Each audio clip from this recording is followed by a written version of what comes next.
that your name may be hallowed by men, that we may bow at the mention of it, that we may offer every glory unto thee, that we may offer you every adoration and adulation, because there is none like thee. You fight our battles for us. Every blessed day you demonstrate through your kindness and your everlasting mercy that you are our Lord, our God, and our Creator. This evening we offer these your children unto thee. All over this very planet that you created, they are listening across the entire 24 time zones on this very planet where they inhabit. They are listening to your gospel this very evening, this gospel of redemption, a gospel of hope, a gospel of restoration, a gospel of renewal, this very gospel of freedom, this very gospel of emancipation as only you ordained. That this very gospel must be preached, that mankind may be set free from the eternal damnation of the creation of the British. My goodness me, I want to remain in the spirit, because we must worship heaven. We answer your name, O Lord of hosts. Everything about us is designed to offer glory unto thee. We have atoned for our sins last year. This very year we have not only atoned for our sins, we have spilled, we have shed blood, they have shed our blood.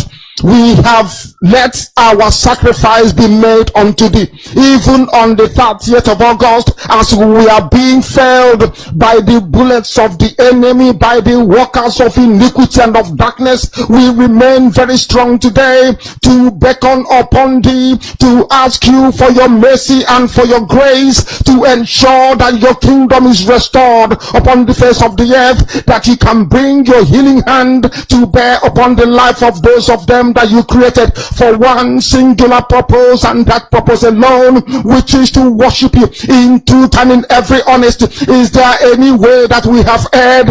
Is there any way that our ancestors may have sinned? We confess before a congregation of the whole of humanity to ask you, O Lord of hosts, to have mercy upon us. You must have mercy upon us. We have suffered enough. We have been subjugated enough. We have been tortured enough. We have been imprisoned enough. We did not do these people anything. Our only crime is to answer your name. Our only crime is to be born your children. Our only crime is to excel at everything that we place our hands into. Our only crime is to exhibit your glory and your blessing, which manifestedly is upon our lives every blessed day. That is why they want to kill us.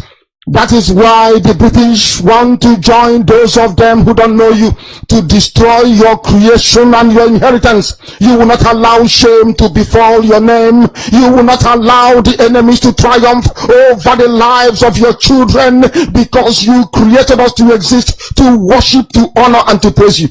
That is exactly what we are going to do when this Biafra comes. It will come in truth and in every honesty, because we remain every blessed day whiter than white and whiter than snow. Is there any way that we have sinned that you cannot forgive us our trespasses, to enable us to fulfill your own word, which was spoken thousands of years ago, that instead of what you promised not to come to pass, that heaven and earth will cease to exist, you opened your mouth to bless mankind to the coming of Yahweh Yeshua, who came here and said, let your kingdom come on earth as it is in heaven. Those words can never be in vain, because they are anchored upon your holiness and your magnificence. That is why in the end we know that Biafra will come, that these children that we have given birth to all over the world, and their children, and their children, and their children, as long as they give birth to them and they are Biafrans, they will worship you in truth and honesty. Through this very work we are doing, mankind will come to understand you. Let your miracle be wrought in our lives. Let us witness and behold your magnificence, your holiness, your mystery, and your grace under our command. O Lord of hosts, we call upon you. We call upon you to heal. We call upon you to provide succor to those of them who are inconsolable. We ask you to come and strengthen those who are weak. We ask you to restore hope where there is hopelessness. We ask you for inclusion where there is destitution. We ask you for one brotherhood, one camaraderie, one bone, one blood, and one flesh of your children. The Efiks and the Bibios, the Izon, the Shekiri, the Isobos, and also those of them from Isoko. We are traveling all the way to the lands of Igala. We are moving on from there to Idoma, to Igede, to the territories of the Igbo land. All these places we dedicate unto thee. All these lands of yours, we ask you to cover it with your mercy, because Biafra will come, and when it does, we will dance on the streets. I'm telling you, by the time that we are done, humanity will think that we are mad, we are drunk in your glory, and rightfully so, because your kingdom will come to rest upon this very earth. That very kingdom is the unadulterated, non-negotiable sovereignty of the Republic of Biafra, that your will may be fulfilled in our time. All this we pray, all this we ask for, in no other name apart from that name that belongs to you.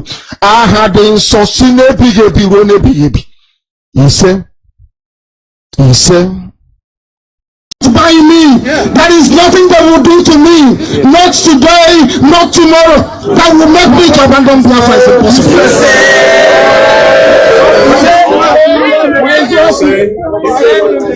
When we started to remember our heroes that have passed on, they said we are wasting our time, that we will never succeed, it will never catch on. But they keep forgetting one simple thing, that the foundations of IPOB was anchored on the promise of Chukwukika Biama. Yes. That this very noble family, this very great movement was not instigated nor started by any human being. It is the handiwork of Chukwukika Biama. And that is why we remain indestructible. Yeah. That is why we remain indivisible. Yeah. That is why nobody, no matter who you are, can dent our resolve and our determination to restore Biafra in this life. Man from the heavens, that's what you are. Man from the heavens. And you will now pass your Chineke. Okay, Zipazo. Will you be a no? Devo Mahi. If you go on,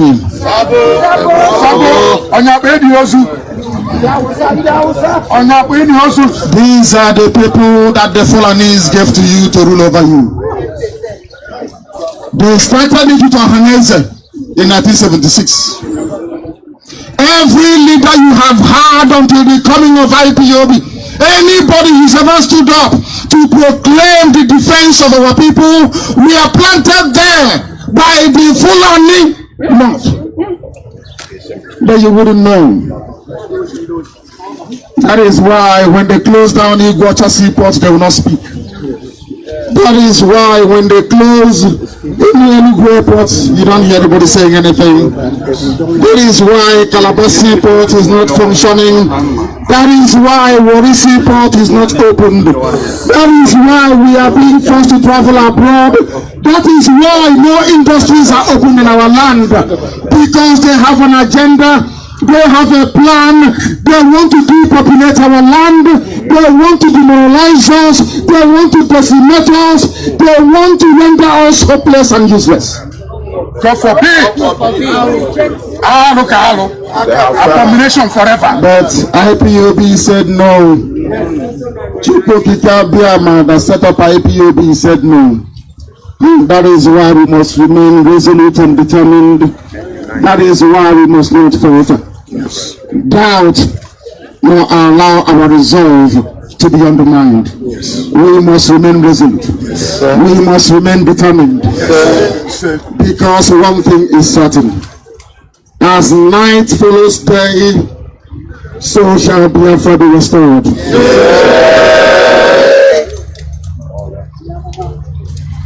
Therefore I say unto all of you gathered here today, that the forces fighting IPOB is many. Those that want us to fail are more powerful than we are. They are more resourceful than we are. They have more money than we do. And they are determined to keep us as their slaves. But it will never happen. Those chains of bondage and of slavery has been broken by IPOB.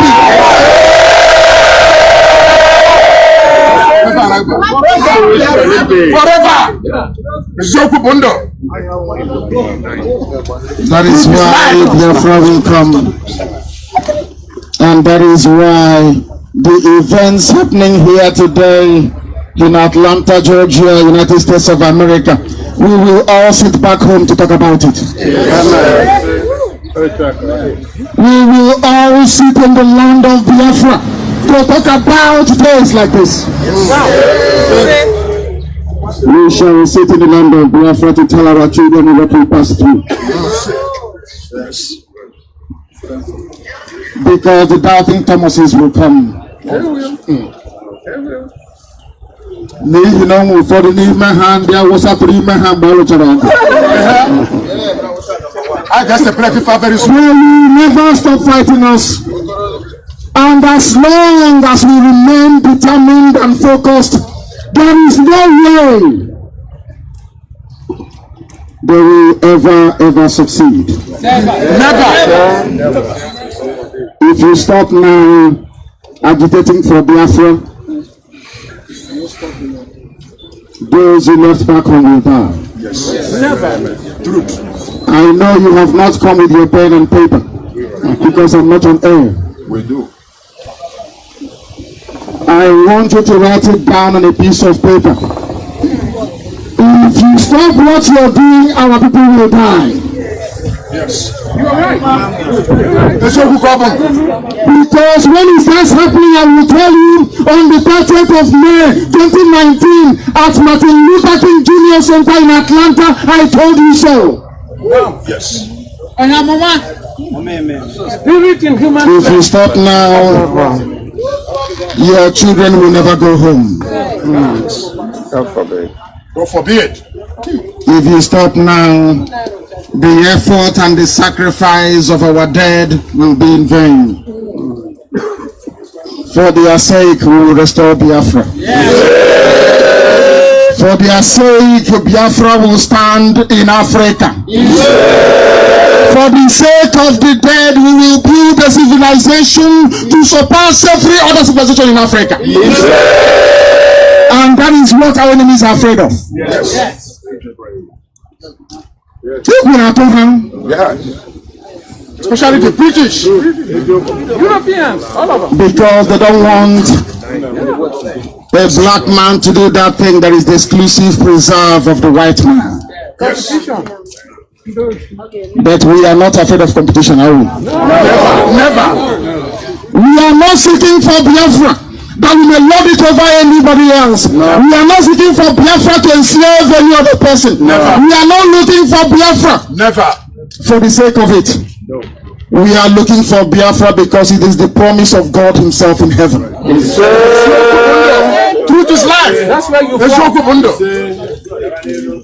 Nobody conquered us until the British came. Yes. And it is not that the British conquered Biafra. Never. Chukwokika Biama wanted to teach us a lesson that we may return to him in truth and in every honesty. That his will may be done upon our lives. We failed in 1970 because that very foundation of divinity was missing. That's all. And Elohim said, I will take you up to the mountain. I will show you that very precious land of Biafra. Through our leader that we remember today, the very people's general himself,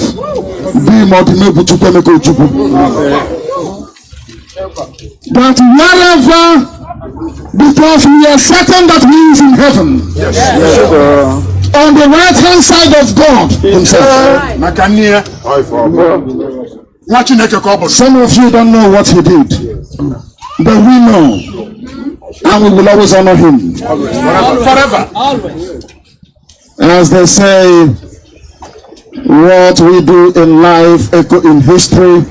What Ojukwu has accomplished in life will be remembered forever and ever. I say unto all of you today, you will go back to your various states, to your various cities, to your various towns. You will tell them that IPOB has come to stay. That IPOB, by the grace of God in heaven, we restore Biafra. That this same IPOB, persecuted and maligned, castigated and propagated against, that this very movement ordained in heaven for the purposes of liberation of Biafra land shall accomplish its mandate. That is why you are all here. Nothing more, nothing less. Therefore, I ask the Almighty in heaven,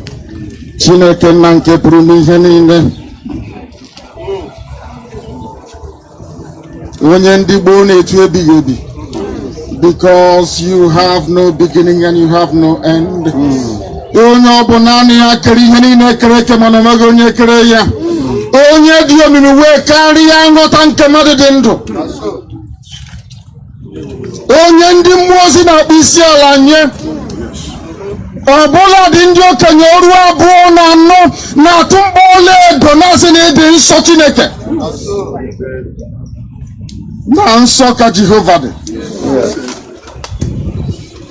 Therefore, this very solemn assembly to remember those that fought and died for us all over the world, starting from Japan in the east and will end in Los Angeles, California later on today, that their spirit, O Heavenly Father, may be accepted unto heaven, because they died fighting for a noble cause. They died doing that which you compelled them to do, and because of their sacrifice, because of their pain, because of our loss upon their lives, O Heavenly Father, so will Biafra be restored of our loss upon their lives, O Heavenly Father. So will Biafra be restored of our loss upon their lives, O Heavenly Father. So will Biafra be restored of our loss upon their lives, O Heavenly Father. So will Biafra be restored of our loss upon their lives, O Heavenly Father. So will Biafra be restored of our loss upon their lives, O Heavenly Father. So will Biafra be restored of our loss upon their lives, O Heavenly Father. So will Biafra be restored of our loss upon their lives, O Heavenly Father. So will Biafra be restored of our loss upon their lives, O Heavenly Father. So will Biafra be restored of our loss upon their lives, O Heavenly Father. And the last one from the left, Biafra be restored of our loss upon their lives, O Heavenly Father. and the last one from the left, Biafra be restored of our loss upon their lives, O Heavenly Father. and the last one from the left, Biafra be restored of our loss upon their lives, O Heavenly Father. and the last one from the left, Biafra be restored rest of our minds upon our their lives. Transfer from the left. Let be rest of our minds upon our their lives. Transfer from the left. Let be rest of our minds upon our their lives. Transfer from the left. Let be rest of our minds upon our their lives. Transfer from the left. Let be rest of our minds upon our their lives. Transfer from the left. Let be rest of our minds upon our their lives. Transfer from the left. Let be rest of our minds upon our their lives. Transfer from the left. Let be rest of our minds upon our their lives. Transfer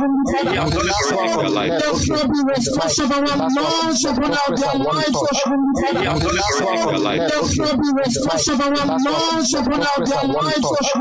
Transfer from the left. Let be rest of our minds upon our their lives. Transfer from the left. Let be rest of our minds upon our their lives. Transfer from the left. Let be rest of our minds upon our their lives. Transfer from the left. Let be rest of our minds upon our their lives. Transfer from the left. Let be rest of our minds upon our their lives. Transfer from the left. Let be rest of our minds upon our their lives. Transfer from the left. Let be rest of our minds upon our their lives. Transfer from the left. Let be rest of our minds upon our their lives. Transfer from the left. Yes. Can you hear me? Light. Yes. So we can proceed. Can you hear me? Light. Yes. So we can proceed. Can you hear me? Can you hear me? Testing. Testing. Light. Yes. So we can proceed. Can you hear me? Can you hear me? Testing. Testing. Yes. So we can proceed. Can you hear me? Can you hear me? Testing. Testing. Yes. So we can proceed. Can you hear me? Can you hear me? Testing. Testing. Yes. So we can proceed. Can you hear me? Can you hear me? Testing. Testing. Yes. So we can proceed. Can you hear me? Can you hear me? Testing. Testing. Yes. So we can proceed. Can you hear me? Can you hear me? Testing. Testing. Yes. So we can proceed. Can you hear me? Can you hear me? Testing. Testing. Yes. So we can proceed. Can you hear me? Can you hear me? Testing. Testing. Yes. So we can proceed. Can you hear me? Can you hear me? Testing. Testing. Yes. So we can proceed. Can you hear me? Can you hear me? Testing. Testing. Yes. So we can proceed. Can you hear me? Can you hear me? Testing. Testing. Yes. So we can proceed. Can you hear me? Can you hear me? Testing. Testing. Yes. So we can proceed. Can you hear me? Can you hear me? Testing. Testing. Yes. So we can proceed. Can you hear me? Can you hear me? Testing. Testing. Yes. So we can proceed. Can you hear me? Can you hear me? Testing. Testing. Yes. So we can proceed. Can you hear me? Can you hear me? Testing. Testing. Yes. So we can proceed.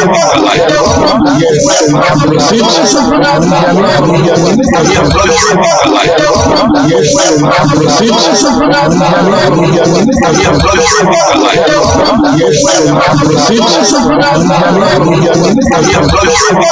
we can proceed. Can you hear me? Can you hear me? Testing. Testing. Yes. So we can proceed. Can you hear me? Can you hear me? Testing. Testing.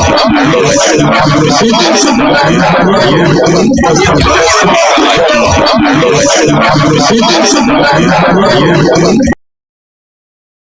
you hear me? Can you hear me? Testing. Testing. Yes. So we can proceed. Can you hear me? Can you hear me? Testing. Testing. Yes.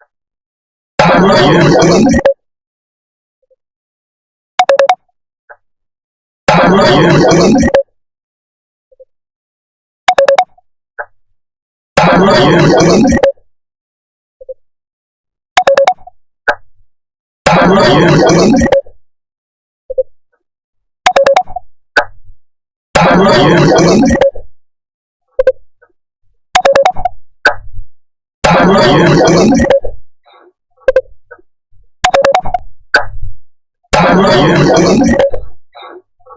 we can proceed. Can you hear me? Can you hear me?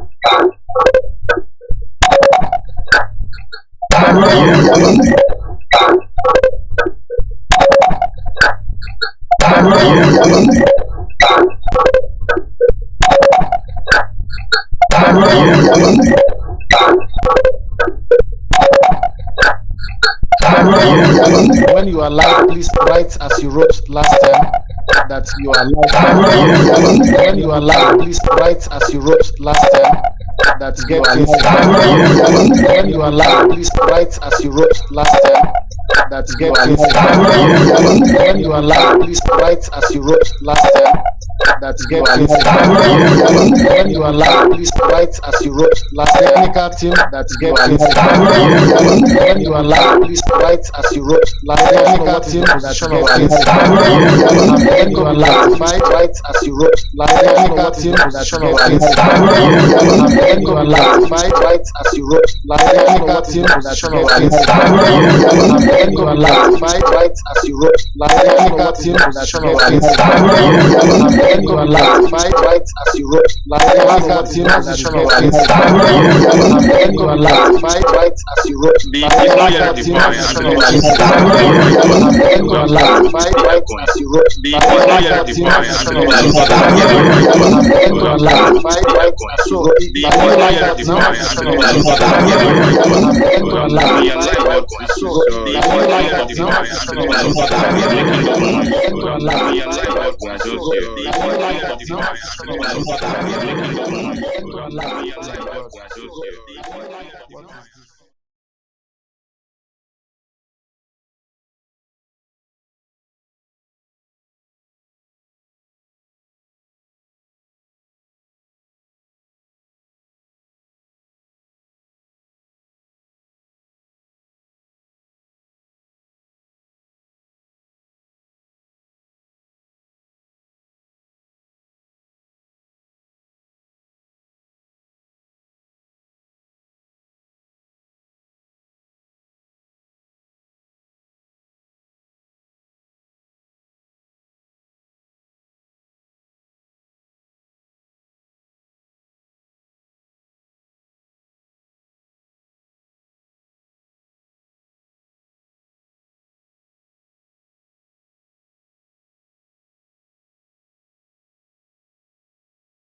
tell you that Nigerians are insincere people, you must believe me. That's right.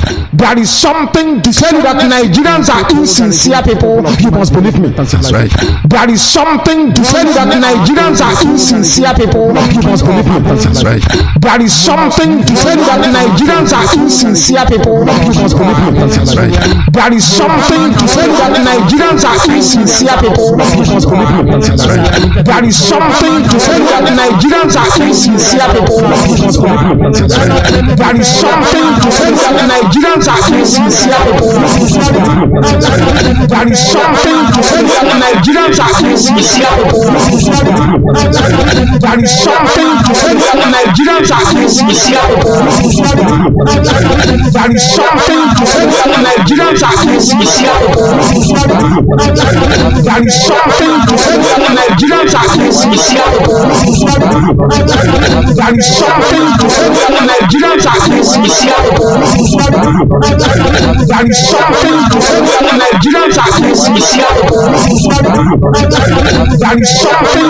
that Nigerians are insincere people, you must believe me. There is something to tell you that Nigerians are insincere people, you must believe me. There is something to tell you that Nigerians are insincere people, you must believe me. There is something to tell you that Nigerians are insincere people, you must believe me. There is something to tell you that Nigerians are insincere people, you must believe me. There is something to tell you that Nigerians are insincere people, you must believe me. There is something to tell you that Nigerians are insincere people, you must believe me. There is something to tell you that Nigerians are insincere people, you must believe me. There is something to tell you that Nigerians are insincere people, you must believe me. There is something to tell you that Nigerians are insincere people, you must believe me. There is something to tell you that Nigerians are insincere people, you must believe me. There is something to tell you that Nigerians are insincere people, you must believe me. There is something to tell you that Nigerians are insincere people, you must believe me. There is something to tell you that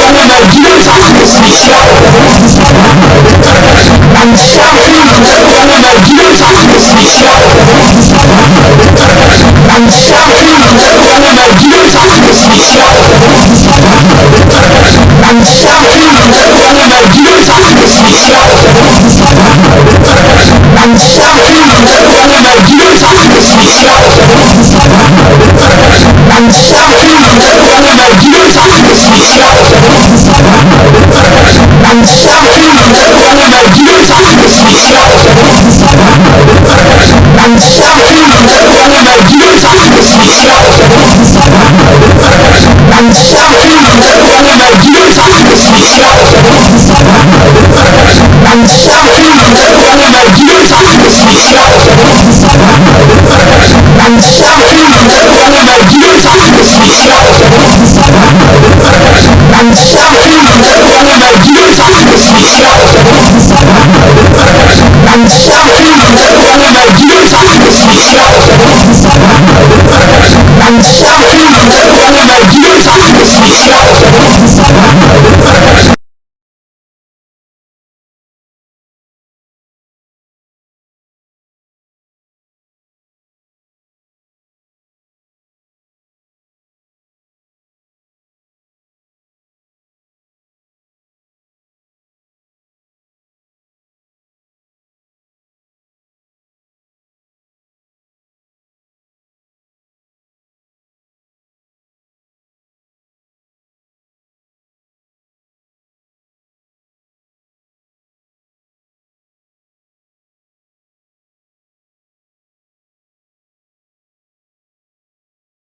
Tell you that Nigerians is zoo, monkey or baboon. A few days ago, the air, I told you that Fulani has $30 billion. They have bribed the US embassy to Nigeria. That is why this wishy-washy evil report was issued. They are all corrupt. All corrupt, all of them, they're all corrupt. I continue to read for you. Listen very carefully, please. They fired shots into the air to disperse protesters who had gathered at the Lekki toll gate in Lagos to protest abusive practices by the Nigerian Police Forces Special Anti-Robbery Squad, SARS, Mind you that SARS was trained by Britain. It was Britain that set up SARS. It's UK that set up SARS under Obasanjo to harvest organs for sale. It was the United Kingdom that set up this dreaded SARS and gave them the training. It was Britain that gave them the training. So it was Britain that trained them to go through your phones, to extort money from you, to kidnap you in front of your parents, to take you to their dungeon, to kill you, to have it, because it was Britain that trained them and armed them. Britain, United Kingdom financed SARS. I want you to understand very, very carefully, please. Now, according to this US report, accurate information on fatalities resulting from the shooting was not available at year's end. A whole America, but you can come to the Sahel and rescue victims. Google can see inside my bedroom where I'm broadcasting from this morning. Google you have Google Map, you have everything. You're telling me the most powerful country in the world with the most resourceful intelligence agencies man has ever seen cannot ascertain how many people we are shot dead at Lake. This is Fulani's $30 billion stolen from all of us speaking. They have the money. It was Fulani, the way they connived and colluded with Britain and now US State Department, that led me to believe that truly money is the root of all evil. It solves a lot of problems, no doubt. But I'm telling you, when you face a man working at the US State Department Africa desk, a civil servant may be earning $2,000 a month, you give him $20 million. There is nothing he or she will not do for you. Their conscience will go through the window. I came this morning to take question and answers, but I saw this thing and I was beside myself with rage. That is the same country now that we are fighting Fulani bandits in and around Nsukka. Everybody can see that the Nigerian army are aiding Fulani bandits. These are the people that went and massacred our people in Ebonyi. We found them where they are, in and around Nsukka. We engaged them.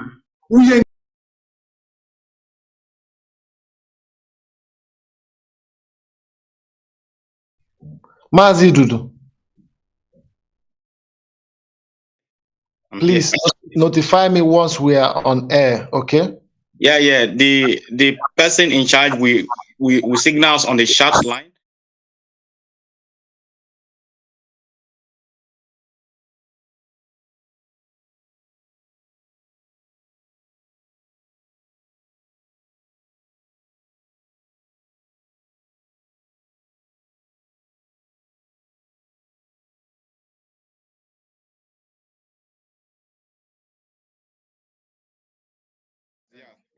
That's what I'm seeing right now.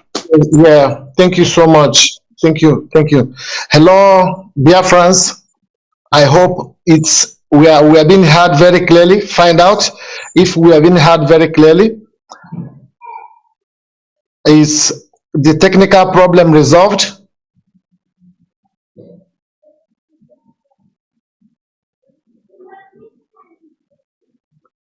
Yes. Notify me if the technical problem is resolved.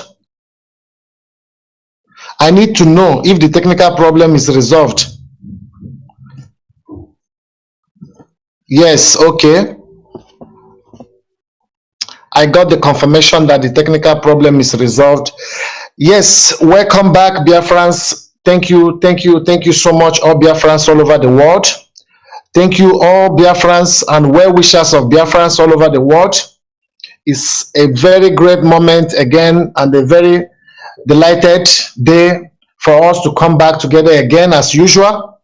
I have with me in the panel Mazi George Money and Mazi Idudu. We have another comrade that will be joining us in a short while as well. Let me first of all start from Mazi George Money. Mazi George Money, introduce yourself to Biafrans and tell them who you are. Thank you so much. Thank you so much, fellow comrade Mazen Zadibe. My name is Chukuma Ikechukwu, popularly known as Judge Money.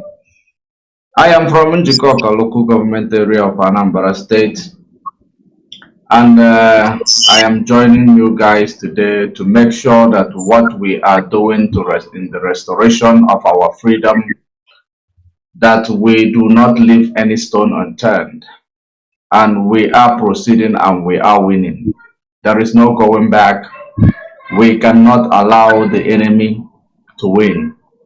Mazi Nnamdi Kanu, who influenced us, who led us to this, told us that it is Biafra or death. So there is nothing else we are hoping for other than Biafra, nothing less, nothing more. We proceed, and our gathering today, we hope that we are going to give our audience what they are expecting from us. Thank you very much. Thank you so much. Thank you so much, Mazi Judge Money. Thank you so much. You're welcome. It's a delight for that introduction. Mazi Idudu, you are highly welcome as well. It's a privilege to have you again. Our big and honorable comrade, I always respect you. Kindly introduce yourself to our Biafrans and tell them who you are. Thank you so much. Thank you, thank you so much, Mazi Izadibe. Yeah, fellow Biafrans, lovers of freedom. My name is Idudu Obimuno. Manisoko speaking Biafra, and you know, because of divide and rule, and that in Nigeria contractual have imposed on everybody, they decide to say we are from Delta State. But just to, in case of clarification, we are here to preach the gospel of redemption, gospel of freedom, the gospel that will liberate us from the shackles of the Janjaweed, to say bye-bye to the zoo and their Fulani agent and every other thing that have hold us in captive from us not to develop properly as human beings should. That is why we are here, because the Heavenly Father, when He created us a free people.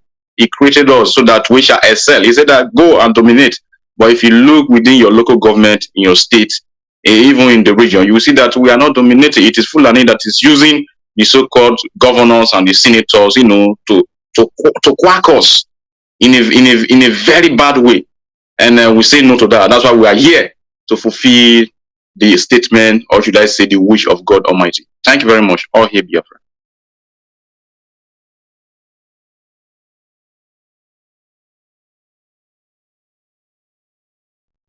Mazi, your mic. Yes, to fulfill the will of Chukwokika Abiyama. Yes, as you said it, that is how it is. Yes, I am myself, my names are Noble Nzadibe, and I hail from Umuahia, and Umuahia is in Biafra land, residing here in Turkey, Istanbul.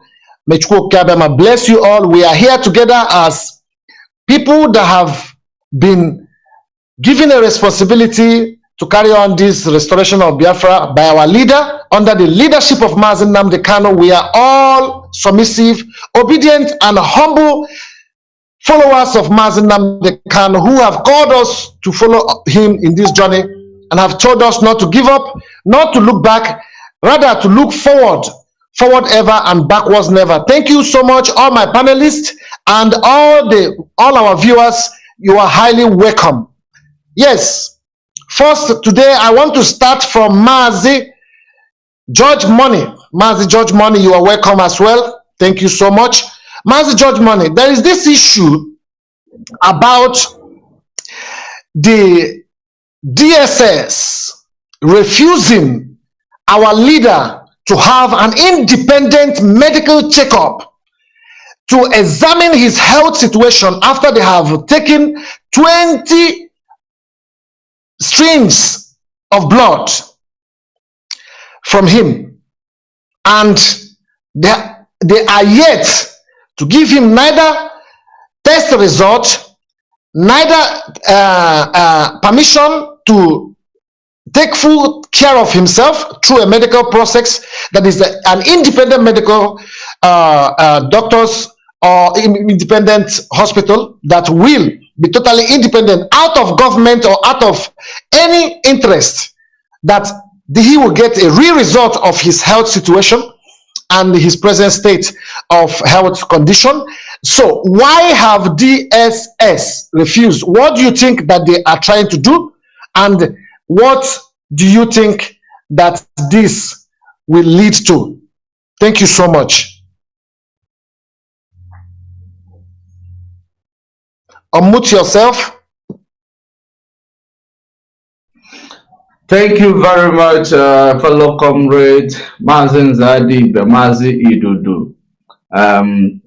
It is a pleasure to be in your midst to discuss what is going to make us to move forward.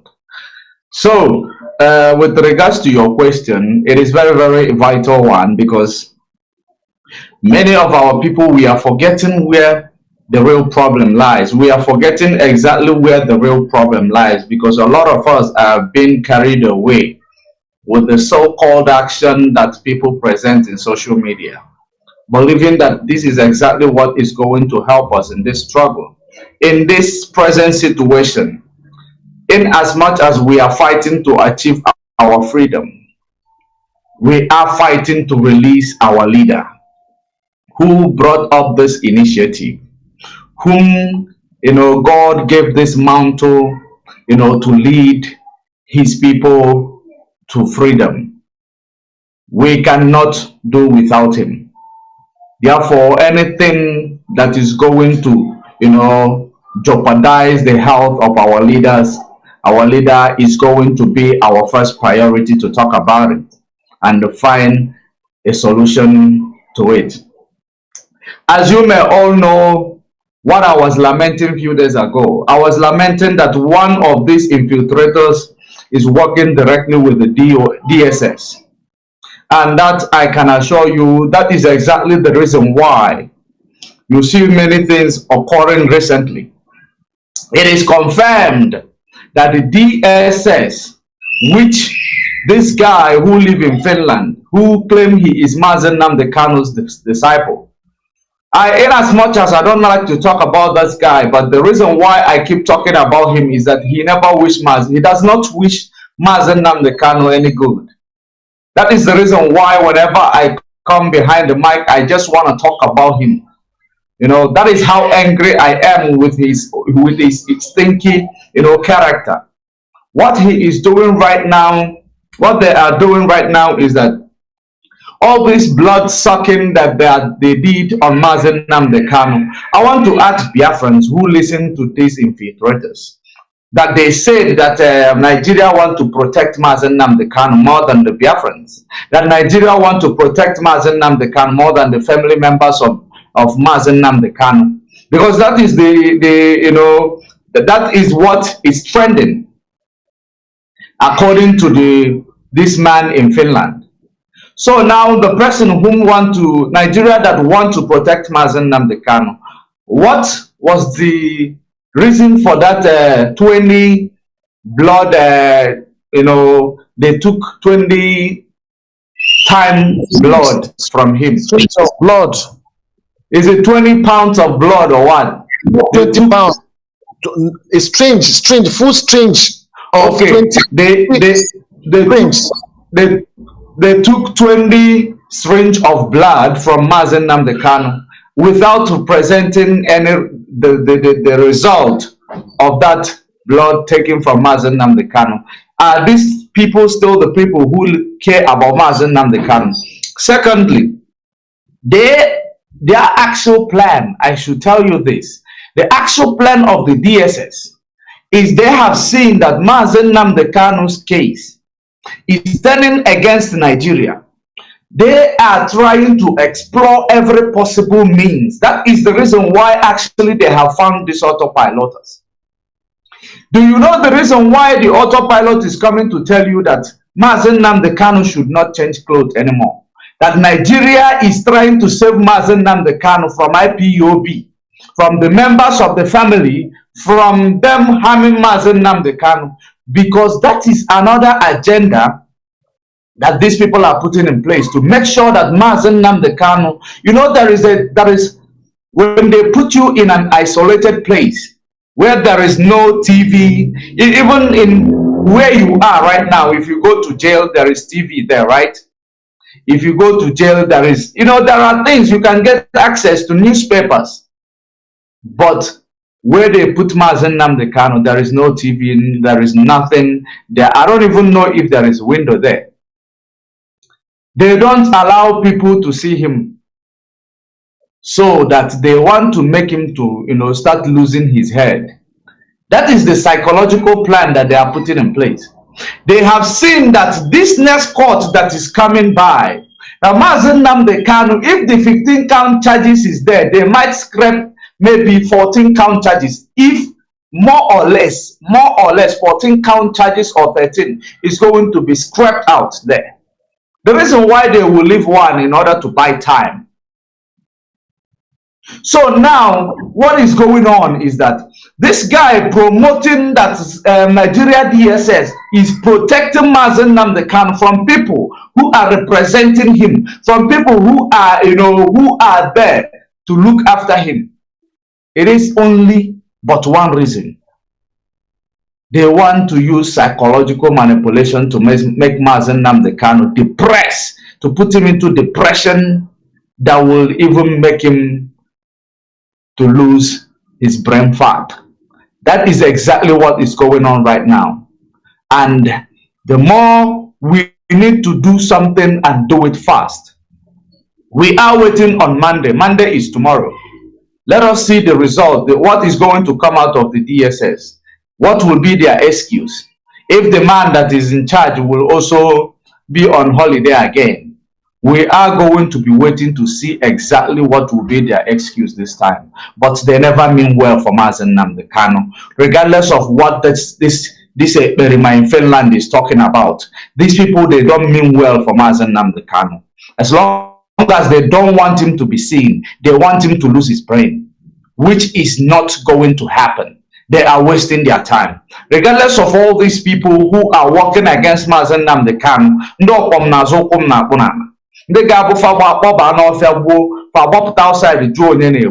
there you can never manipulate Mazi Nnamdi Kanu. Like, you can never ever do anything that will affect Mazi Nnamdi Kanu. I am telling you that. Bear that in mind. You are wasting your time.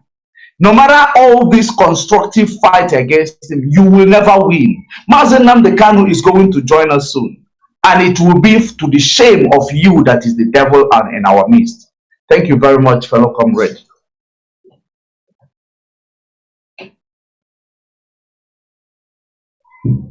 Unmute your mic. Unmute your mic. Yes, thank you very much. Thank you very much. You have said it all. They want to break him. That is what we understand. They want to break him. They want to make him to lose his mind, and they want to make sure that they will make him to become afraid and affect him psychologically. And I am going back to that question, Mr. Idudu Ovemunu.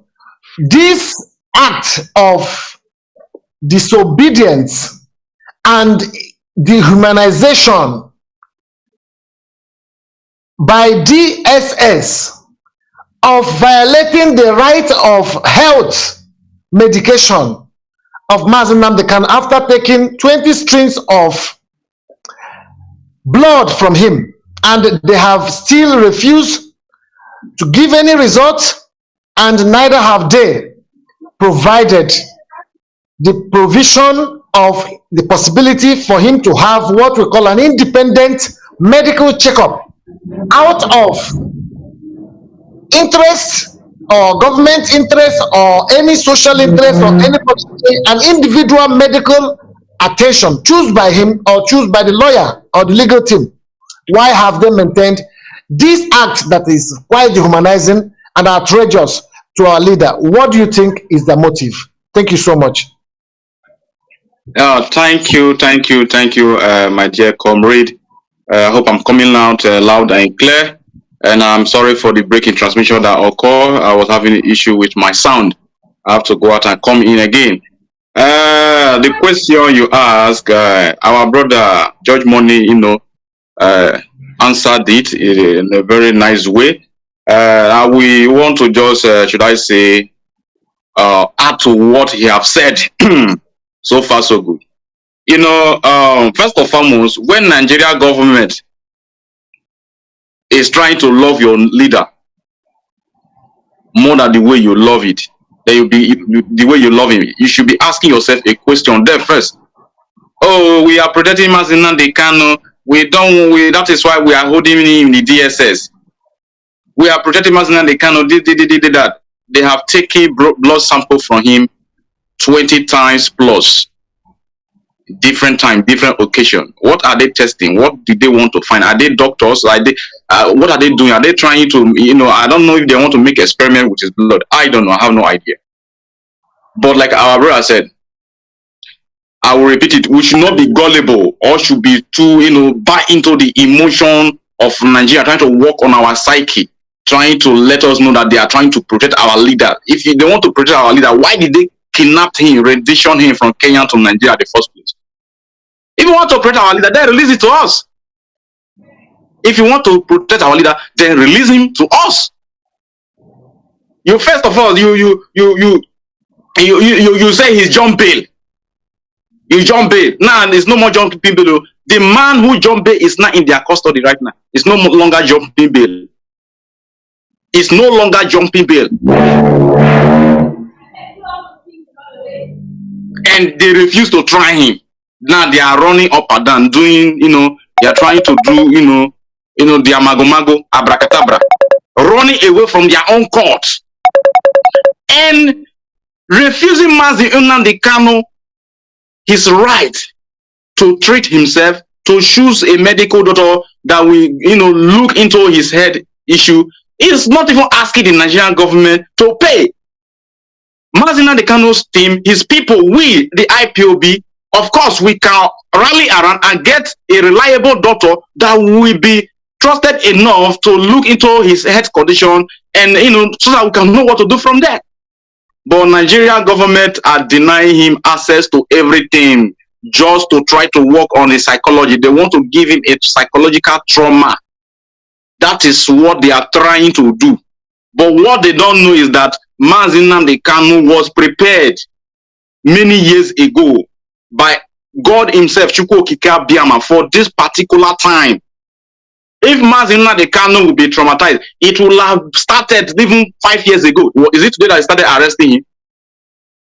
Even when he was not this big, even when he was not this even global, that he's supposed to be more traumatized.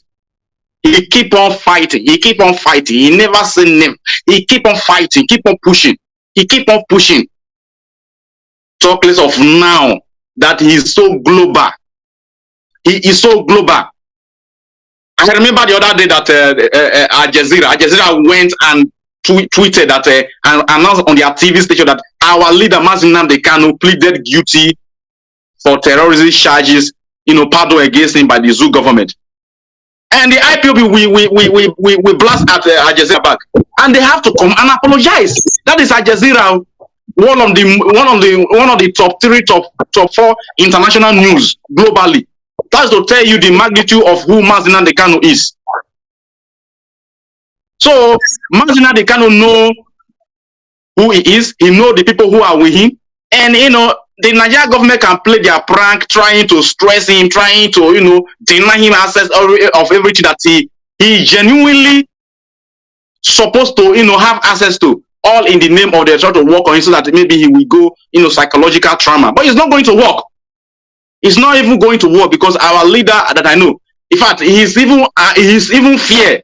He's even fear. Or should I say he's worried is that we the family should remain together, not even himself. He's not even worried about himself, he's worried about us. So when Nigerian government are playing their practice, they should know that it is a dead on arrival. It is a dead on arrival. They can never succeed in whatever they are doing. Trying to give him trauma and all that. Mazi Nnamdi Kanu have passed through all this stress.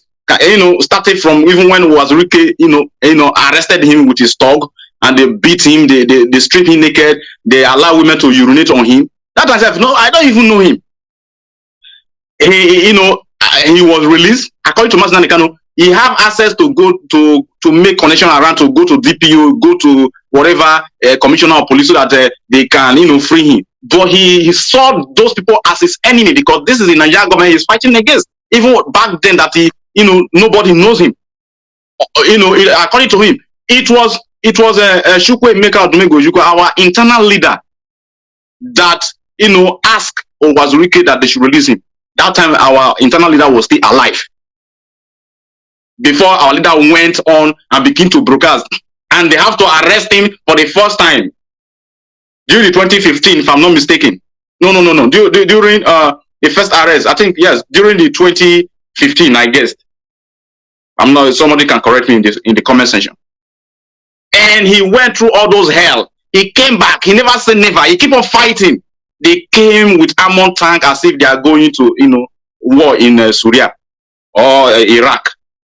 So they killed 28 people during that operation, and they also killed his dog called Jack. And this is what provoked the Nigerian government so much that, and we are talking about people, they are talking about dog. Don't you know that even here in Germany, a dog have passport, international passport. Every dog have passport. So we have to, if we want to be human being, we must also learn how to take, acknowledge everything, no matter how small it is. A dog is a dog. You don't have no right to kill someone's dog. Do you know that Nigeria government is going to account for that dog, Jack? They shall account for it when the right time comes. And now they are from Kenya to Nigeria. Sorry for interrupting you, comrade. Talking about that dog, do you know Zoma, the one who plays in Europe? The African, I think the African French footballer. The guy that kicked pussycat. He kicked a cat. Yeah, ordinary kick a cat. His cat. He was found guilty of a fine, more than 200 and something thousand euro. And we are talking about killing a dog in a cold blood.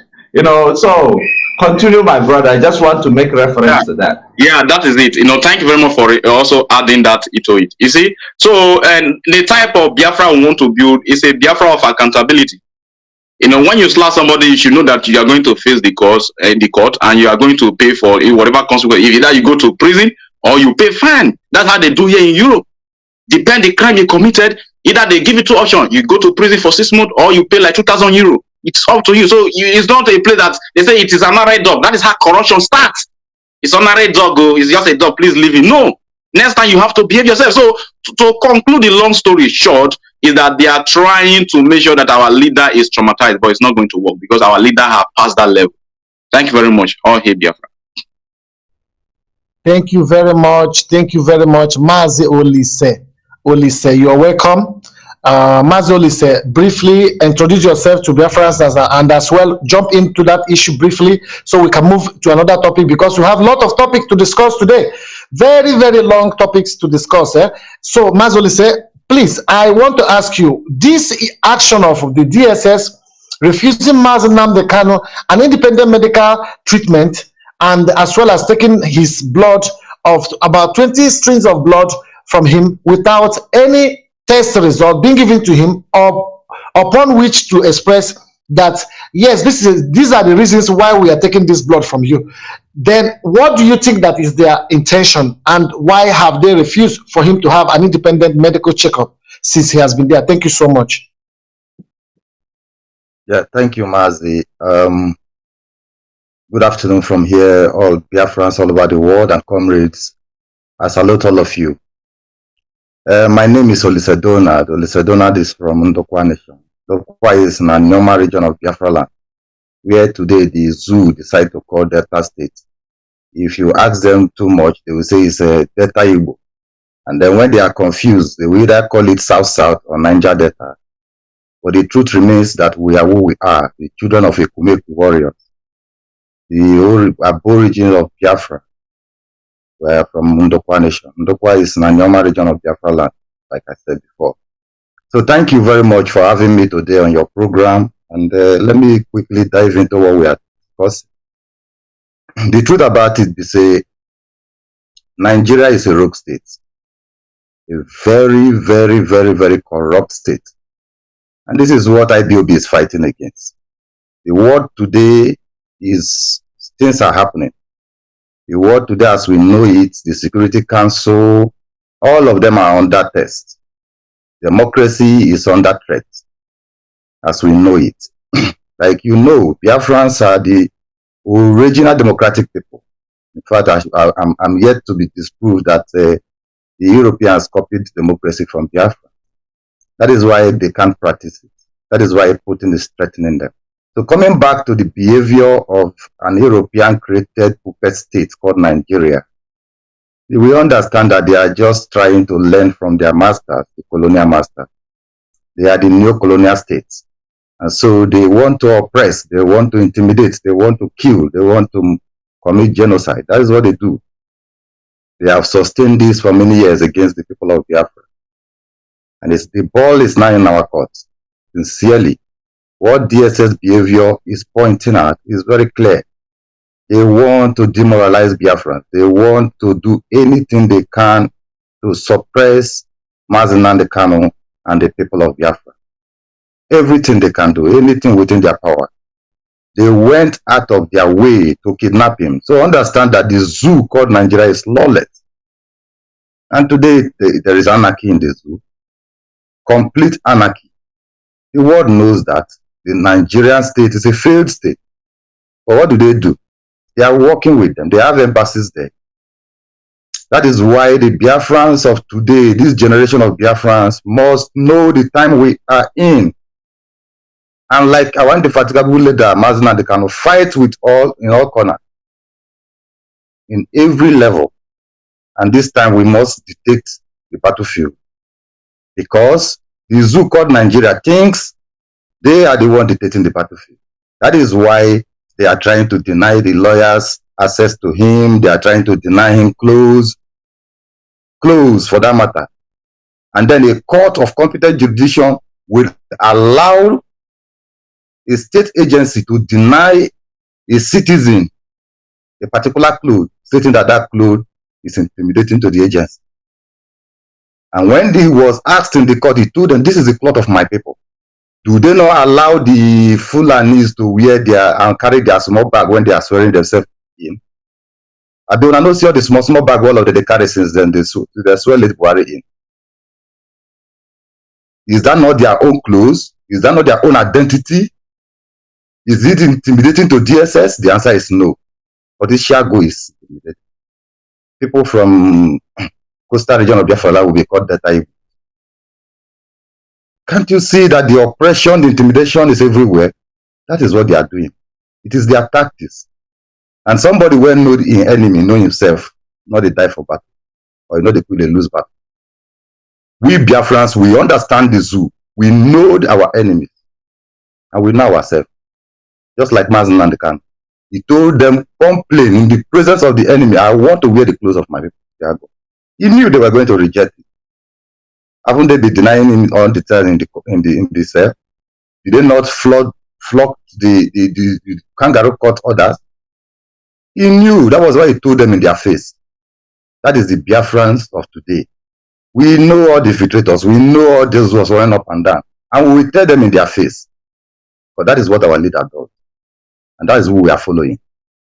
This generation of Biafrans must not look for any help from anywhere. We must take the bull by his own. Knock the nail in his head. Because Biafra must be restored. It doesn't matter when or how. They say they when. We have the clock. They can take the time. They have the time to use. They can use the time. But we have the clock. When the time reaches, we will run to the time where we want. That is the generation of Biafrans we have had today. They think they can joke with us. IBOB is indestructible. Indestructible by human. Because God, Chukwu Kabiyama, gathered all of us under the indefatigable leadership of Mazi Nnamdi Kanu. So if you talk about the behavior of DSS, you will know that it is in their trail. If you have been studying them, you will know that this is what they are predictable. That is what makes them laughable. Very predictable. Did they not in the first time deny him bail, even after court of competent jurisdiction told them to release him? Did they not go and kidnap him? So you know what they can do. This is what they can do. This is their trail. This is what they do. So we are not surprised. Only that we are happy that they are even doing it, so that we can continue to expose their stupidity, their illegality to the world. And then when we strike the world, we know that we have told them. It's a simple thing. Oh, Biafra. Thank you so much. Thank you, my brother, for digressing on that issue. You are highly welcome. Thank you so much. Yes, let's go to another question again about DSS as well. I want us to keep this one like 2 minutes so that we can treat other issues. We have a lot of issues to treat. Why is it that they are deploying provocative notion, provocative behavior? Why is it that everything they are doing is provocation? What is their motive of trying to provoke the formation of court orders and provocating every steps that are justified according to the legal proceedings? They are violating it. Why is it that they are provocative along the road of the streets of Biafra land, in our society, in the cities, in everywhere they are? Why is it that DSS is so provocative that you will say, I don't know if this is a country or a complete anarchy? Why are they like this? What? Just in 2 minutes, Isoko, let me start from you. Yeah, Mazi, thank you very much. You know, we keep to the time 2 minutes because of other issues we have to, tackle this evening. And the question you asked, why are they provocative? And they are. Let me just say, they are carrying act of terrorism in Biafra land, especially in the heartland of Biafra. And why are they, behaving and disobeying even the court laws and order? I will put it in one answer. They are trying to play a game on us to see our reaction. That's what they are doing. So they are playing a game to see our reaction, to know, and a game to also see if we can be predicted that if they do this, this is what we are going to do. If they did not do this, this is what we are going to do. So they are in two ways. One, they are playing a game to say, oh, let us even see what they are made of. One, secondly, and see our reaction. So they are doing all these things to checkmate our body languages and to see how they can put us, in a way that they can always predict how our moves are going to be. But like we say, Biafrans set the move. Thank you very much. So thank you very much. Yeah. Thank you so much. Thank you so much, my brother. I want somebody that is unmuted to mute himself so that echo will not be disturbing the broadcast. Thank you so much, Mazi. Olise, let me start from you. Yes, why are these people, with just 2 minutes, why are these people so provocative and so tempting that you will ask, why are these people like this? Should I do something or should I not do something? The provocation is too much. Why is DSS so provocative and defiling court orders, and as well as living like a rogue institution? Please, can you tell me why these people are like this, and what is their motive? Thank you. Thank you. If you look very well, you will know that the state power, which is the sovereign, let me call it in quote and unquote, the sovereign power is now, or let me use the word Asperov, is now in the hands of the Janjaweed. And you see, they want to provoke you so that they will use that power on you. Now, that's where, so that you see, when I was talking before, I made mention of international communities having embassies in the corrupt Abnebu Republic of Nigeria and doing businesses with this corrupt politician in a corrupt manner, actually. So it's becoming a tradition for, as a Nigerian entity, to be corrupt. So since we all know that, and the international community know that, Now the state, as a corrupt entity, is now using everything they can, because the only thing that can break their foundation of corruption is what Nnamdi Kanu is doing, what the people of Biafra are demanding for. This is what will destroy them, completely destroy them. So they are now provoking you to go violent, because they know that peaceful revolution actually takes the throne. It will actually, even if there was violence, at the end of the day, there will be peace talks, and then what we are looking for will happen. So they want to suppress that peaceful revolution with violence, because that is the only way they will now use their legitimate state power to suppress the international community from supporting this agitation. Now, this agitation is exactly what is happening in Europe that is causing the war, let me quote and unquote, that we have been hearing about. Now, the people of Biafra has been killed for so many years, even up to this day. But then, how many reactions did you see from the international community? Nothing. So when we go violent, when we officially go full-scale violent, like what they want, you know, they will now use that state power. So this is the tactics they are using. This is why you see that they are the unknown government. After they have attacked and the people have exposed them that is them that are attacking, they will now claim responsibility using the DSS.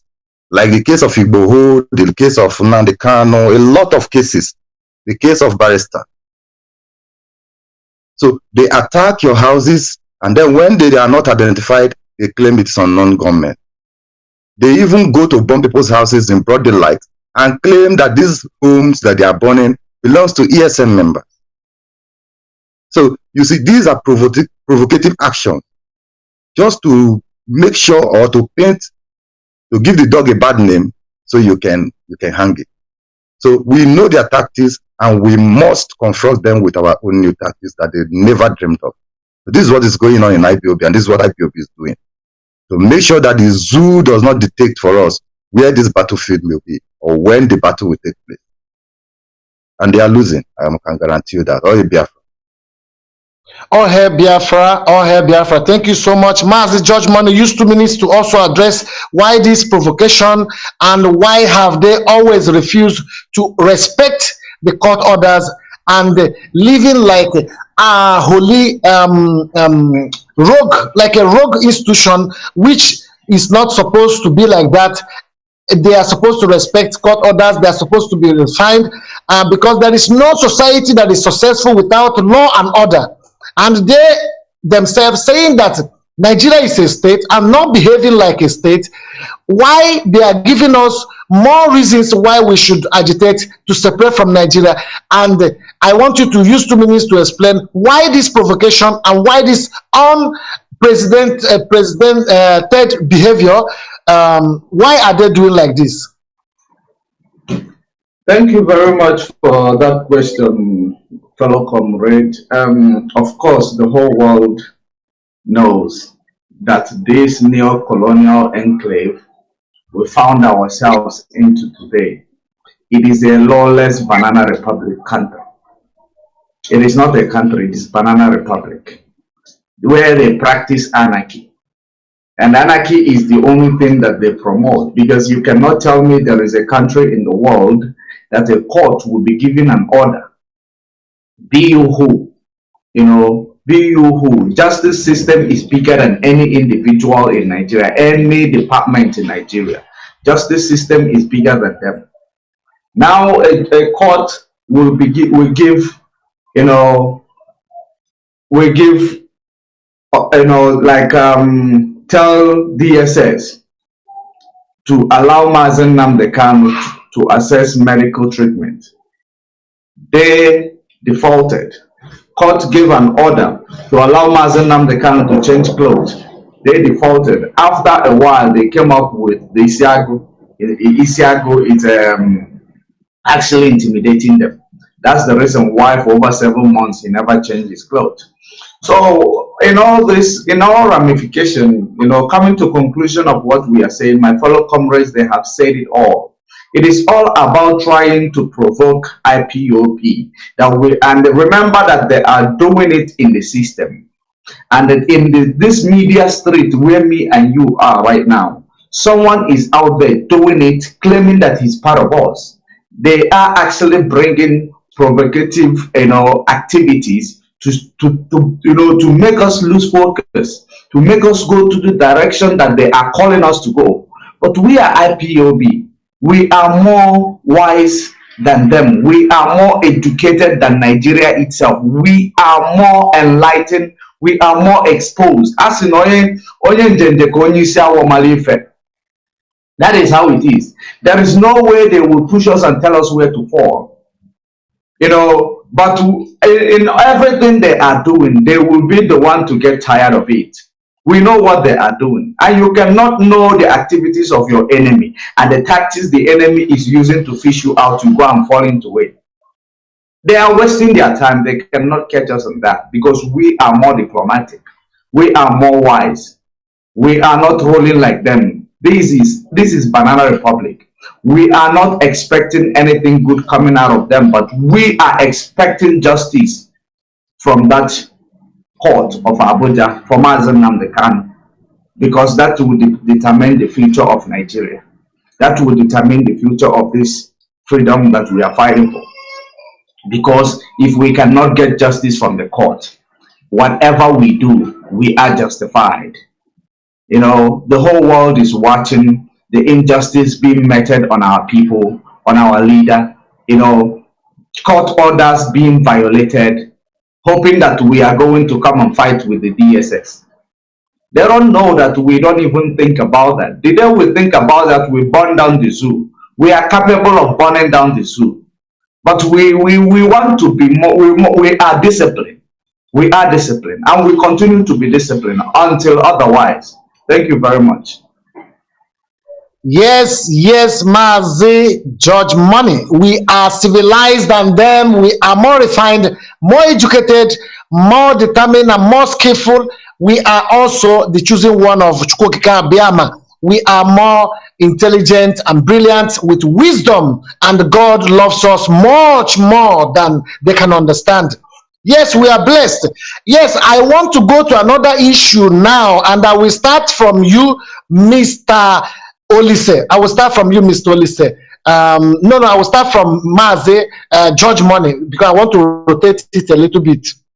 So, Mazi George Money, let me ask you something. Why do you think that the system that DOS is adapting by a conservative method, which is withdrawing every information and not diverging any strategy or any plan to social media, do you think that this have really crippled the autopilot, members of the autopilot that have lacked message, only to be playing tapes and videos of gossips, and confused and frustrated, only to lay allegations and allegations? They have forgotten Nigerian government. They're not more talking about Nigerian government as we are talking about Nigerian government, as we are more focused on addressing issues that will make our leader to come out.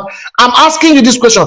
Do you think that the strategy that DOS have adopted is a crippling strategy that have really crippled the autopiloters, although they are jumping, because we know their groups are all 5 groups made up of Nigerian haters of Biafran people, haters of Igbos, Igbophobic group of people, and also we have as well as people who hate IPOB, who hate the Biafran restoration agitation, who hate we also to be in overseas and be talking about Nigeria and be exposing the maniac and malice of Nigerian government at length. And do you think that these people who are frustrated have assembled themselves, congested themselves to get into their movement of autopilot, which are only 2,500 people as we know them? Other people that are watching them are also Biafrans who want to know when they are lying to debunk them, but they will think that the Biafrans are with them, but Biafrans are not with them. So I want to ask you, do you think that DOS have adopted a very crippling policy, or that DOS should as well diverge from information on social media? What do you think about that? Well, coming to that, it is very, very vital question that you are coming up with this afternoon, and thank you for that, because when you look at what is going on right now, is that when a person lack information, they wouldn't, they wouldn't know when they start exposing themselves because they don't like have information. This is the most vital formation that DOS implemented in this shenanigan that is going on in social media. I can assure you, this formation that we are playing on right now, it is the best. That is how to cripple your enemy who believe that they are, they are ahead of you, and they are working ahead of you, or they know more than you, in order to use it to manipulate the people that follows you. So this formation is actually the best formation that we are using. That is because of this formation, through this formation that the DOS implemented, which we are using, is how we are able to discover that these people are not only working with the politicians in Nigeria, they are working with the DSS in Abuja, where Mazi Nnamdi Kanu is kept, because they don't have any other place to look for their information. They don't have a choice than to stretch. They are enemy. They have common enemy, which is us and Mazi Nnamdi Kanu, so they can connect with every other enemy out there. So now, for the enemy to come and tell you Mazi Nnamdi Kanu should not change clothes, Nigeria is very, very protective, overprotective about Mazi Nnamdi Kanu, because they don't want anything to happen to him, even more than his family and the people who care for him, who want him to be released even now. They come with that initiative just to make things more difficult for us that is looking forward to see Mazi Nnamdi Kanu, that is looking forward to hearing from Mazi Nnamdi Kanu. Those Lego team, because the Lego team is not working is not dancing to their tone as they expected from the inception.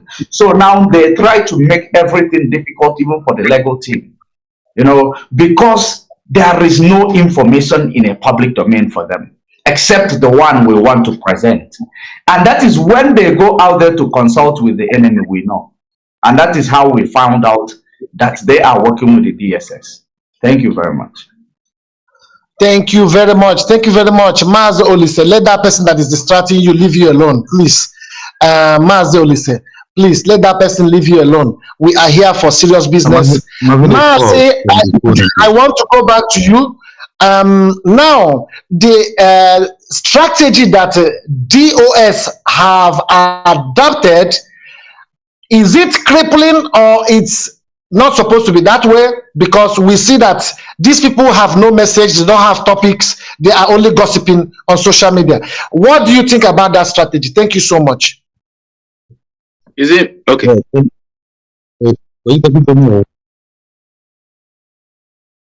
Mazi Idudu, I said Mazi Idudu. That question goes to you. Okay, thank you. Okay, I was trying to wait so that we know exactly who to answer the question. Yeah, thank you very much. First and foremost, yesterday in the program, like I said, my own, view into the way the DOS are, have chosen to lead the struggle is called the more you look, the less you see. Okay, so and the enemy, those people who are driving auto, like should I say Tanko Mohammed of the new generation of Tanko Mohammed, Tony Aeroplane. So these people, they try all means to make sure that they have turned a lot of ignition to see if there will be a signal. There was no signal. And those ignition that they are tuning or turning is for them to see if the HOD, the DOS are going to dance to their tune in terms of like, strike an accusation and see if they are going to reply. They have done all that. And don't forget it.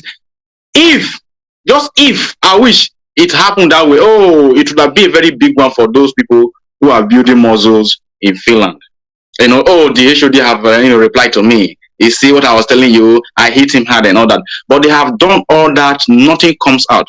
And now, the IPOB media warrior are the one, who are countering these infiltrators in our midst. They are the one showing them the way out. And now, they find it very aggressive. They find it very, very, they find it very disappointing that it is no longer within them and the dealership, but it's now within them and IPOB volunteers. Like as we are here, we are all volunteers, and in the media, those who are commenting, those who are sharing, those who are on stream. So we are here to counter those people who think that they are, sensible or wise enough. They can play some little politics to see if they, so that it will be argument within them and our DOS. So that the whole time of the structure, the whole time of this leadership is for them, autopilot versus DOS. But it is not so. It's not so. Why the DOS, they put their ear in a very shade water. Why they are doing the needful. Why they are doing the needful. Strategizing. And trust me, it is killing them slow. It's like a slow poison on them, even on the Nigerian government.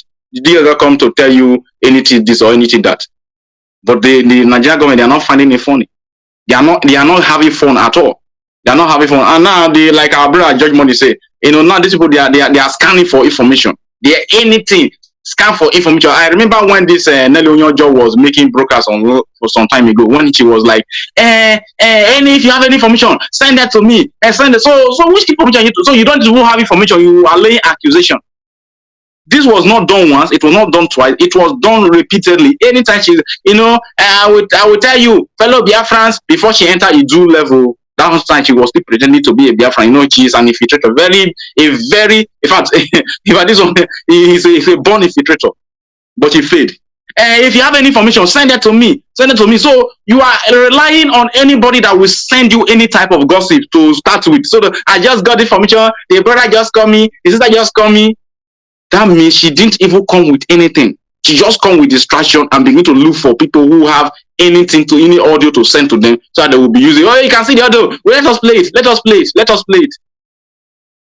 They have nothing to offer, and it's very quite painful. If by this time, I will tell you, you are still with people who are not sure if they are Biafrans. Today they are saying they are Idu. Next tomorrow, so they are autopilot.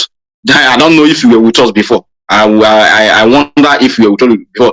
One of my brother that wrote me was telling me some Okampu story, and I told him to calm down. This afternoon, before we even started, he sent me and I told you, look, I have an audio. I thought that they have something good to send from you. He now went and sent me someone that is doing blogger, and he sent me a long video of almost going to 2 hours. Who have that time to listen to those rubbish? Blogger that is not even in Nigerian news because Ibirima in Finland is talking and is getting money from YouTube and Facebook. Anyway, a word is enough for the wife. They say suffer for earth, enjoy for heaven. According to Fela, I say now your fault that if you want to be used, you will be used by the autopiloters. And we are moving, and the power remains with US. That is more important. Thank you very much. The power remains with DOS. That is where you finished it. The power remains with DOS, and nobody can stop DOS. DOS is a pillar and the structural pillar of this struggle. The command and control pillar of this struggle. Nobody can stop us from moving forward. Rather, they will fight and fall behind the road and get tired and join also the lane. And when they join the lane, we put them where they are supposed to be. Their problem and their allegations has an expiring date. As we always remain IPOB, we will defeat our enemies. We are indefatigable, fearless IPOB all over the world. We know what we want. We are not looking for what we want. My dear brother, Mr. Olise, please tell me, what do you think with the strategy of DOS about not divulging, not releasing information, sensitive information on social media, and as well as not responding to fools, but rather keeping on their job and their responsibilities as the leadership of this movement, doing what is right, and we are seeing what they're doing. And my brother, let me know what is your take to that strategy. Do you think that they need to do more, or that they need to also inform people on what they're doing, or that they just don't have to inform anybody about what they're doing? You are free to tell me, to tell Biafrans. Sorry. Yeah. Yes, thank you very much for that question. It's at time, especially me, I address that issue with this platform, with the opportunity I have in this platform. Thank you for that question. You see, a lot of persons, mostly those who are working agents of the Nigerian government, and some Biafrans, do not understand the structure of IPOB. Some of them might even be IPOB sympathizers, IPOB members, IPOB in person, because IPOB means indigenous people of Biafra. But they do not understand what the structure of IPOB, starting from Onyendu, who is the director and the leader of this movement, through the HOD, through the directorate, the HOD leading the directorate, to the smallest unit. They don't understand what's going on. That is why you see some of them run up and down, jump up and down, and talk whatever they like. Those of us who know what time it is are called by Chukwu Kikabiam. This is, just understand what I'm trying to say, especially those in the DOS. When Nnamdi Kanu, our leader, said that the destruction of IPOB cannot be done by human, they don't know what he was talking about. These persons we are now trying to call autopilot, to give them a name, that is not them. They are infiltrators. This is what I call them right from time. Even when people begin to know them, I've had some contact with some of them. And amongst these infiltrators, there are some of them who are only here to make money. And so will do anything and will be on any of the side that they are getting money from. So there are some of them who are being used, a lot of them anyway. But the truth about it is, IPOB is built on a solid rock. And the Directorate of State knows what they are doing. Have they been coming on social media to say any of the strategy of IPOB before? What our leader does in social media is addressing Biafrans and the world.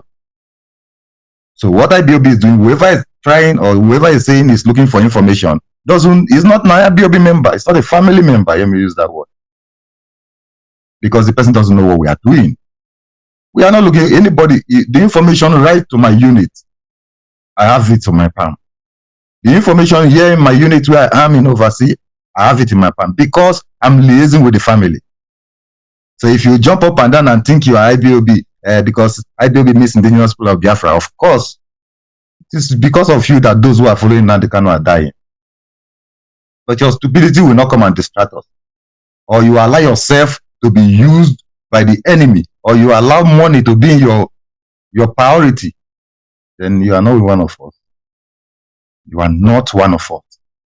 So the Directorate of State should be consistent with what they are doing. That is their job. And I love them for doing their job properly. Because when you do your job properly, you know that your distractors will be upset. They will leave what they will be doing and concentrating on you, thinking that they are doing a job. That is when you know that what you are doing is really affecting them. So you should continue and be consistent. So the Directorate of State, the strategy they are keeping on is the strategy as directed by our leader, Mazi and Kanu. Laid down the principle of IPOB. Nobody should go against it. Even those in the DOS now, if they try to go against it, they will be removed in shame. Because that structure is bigger than any human being, any one person human being. So whoever or whichever person trying to say, hey, we must destroy DOS, they don't know what DOS means. Or they say we must destroy the head of directorate, which is Mazi Chike. Did you put him there? You're a joker. You're a joker. Thank you so much. They are jokers. They are jokers, my brother. They are jokers. I have another question. I will start from Mazi Dudu. This question is this. Is there anything called IPOB autopilot or IPOB motopilot or IPOB Janjaweed pilot? Let me go straight to that question. Is there anything called IPOB autopilot or there is nothing called autopilot? Just with 2 minutes, please. Mazi Dudu. Okay, thank you very much. I'll try to stick to the time so that we can be smart in our doings. The question is very funny. You will have even asked me if is there anything like IPOB wheelbarrow pusher or keke na pepe. She says now they are not piloting. They can also pilot IPOB. But it's very quite unfortunate that they are attaching the holy name of IPOB to infiltrate, to talk about auto or IPOB bicycle rider. But God forbid. there is nothing like IPOB autopilot. The people who are doing autopiloting, like as our brother said, Mazi, police say, the proper name, which of course we know, they are infiltrator. They are using this IPOB to add to the autopiloting to make it look that like they are, really in the restoration of Biafra project. So they are just adding that IPOB to make it look like, we are doing something. They talk about Mazi the Kanu once in a while, and he must come out. He must come out, sit at home on Monday, sit at home on Sunday. Now today is Sunday. Do you see anybody sitting at home in Biafra land? The answer is no, because you know why? DOS did not give the order. DOS did not give the order. So when they are tired talking, when their mouth is dried up, they will relax without nobody even telling them. Because sit at home on Monday, sit at home on Friday. They don't even psychologically try to look into the people they are telling. They are trying to command, as if that thing, if they want it that way. You must look at your people to even know if you give them that kind of condition, it will be good for them, since they are doing it willingly. That is only when the DOS give the order, by the way. I'm just saying. Okay? But they just sit at home on Monday, sit at home on Tuesday, sit at home on Wednesday, or Thursday. You can see that not even all the whole week. Our leader must come out, and she will be crying on the television, on the TV, trying to, win people's heart, in the gullible ones, or try to emotionally blackmail people into believing that, oh, you can't see that Nelly Onyojo is crying on the TV. She really wants our leader to come out. That is what she's trying to do, but it's not for intelligent people, because she has been dictated already that dead on arrival. So there's nothing like IPOB autopilot. There's nothing like IPOB autopilot. If you want to pilot anything, you can go to maybe in India. There are a lot of keken up here that you can be piloting there. As far as this struggle is concerned, in fact, if you are engaging yourself in all those things, it's a cost. Thank you very much. Biafra. Thank you very much. Mazi George Money. Is there anything like IPOB autopilot? Mazi George Money, is there anything like IPOB autopilot, or IPOB auto janjaweed, or IPOB auto wheelbarrow? Look, please let us know. I am actually going to start the answer with a smile and a laugh, because it is laughable. It is laughable. That's why we tell you that these people are a bunch of illiterate. Bunch of illiterate all over the place. Because when you look at the documents of IPOB, did you see any addendum or anything written other than IPOB? So why would someone come from nowhere, from pit of hell, to come and tell us that we are now moving into autopilot? So it is laughable. There is no such thing. No need of wasting my time talking about it. We do not have any other thing than IPOB. Thank you so much. Mazi Olise, let me go back to you. Is there anything like IPOB autopilot, or auto wheelbarrow, or auto janjaweed? In my experience as a Biafran, and not just a Biafran, a principal servant in this movement, I know there is nothing like autopilot in IPOB. Those who brought the term autopilot are practical infiltrators. These are infiltrators that you will see and know, right? So when they saw that they had an opportunity to deceive the gullible, they quickly embraced and brought a term. Now this term was identified and attacked. So they tagged it as their name and then put IPOB in front of it. It is something that everybody is aware of. Now, if you ask them, some of them, what is your concern? Oh, they betray our leader. Who betray our leader? You see, then you begin to laugh at them. Like now somebody have kidnapped your leader. And the most important thing for you, seeing the kidnapper, is who betrayed your leader. Can't you get the kidnapper down and release your leader? So the two things I tell them. And they will run away. They will practically run away when you tell them such words, because they are not one of us. They've never been. They have a mission different from ours.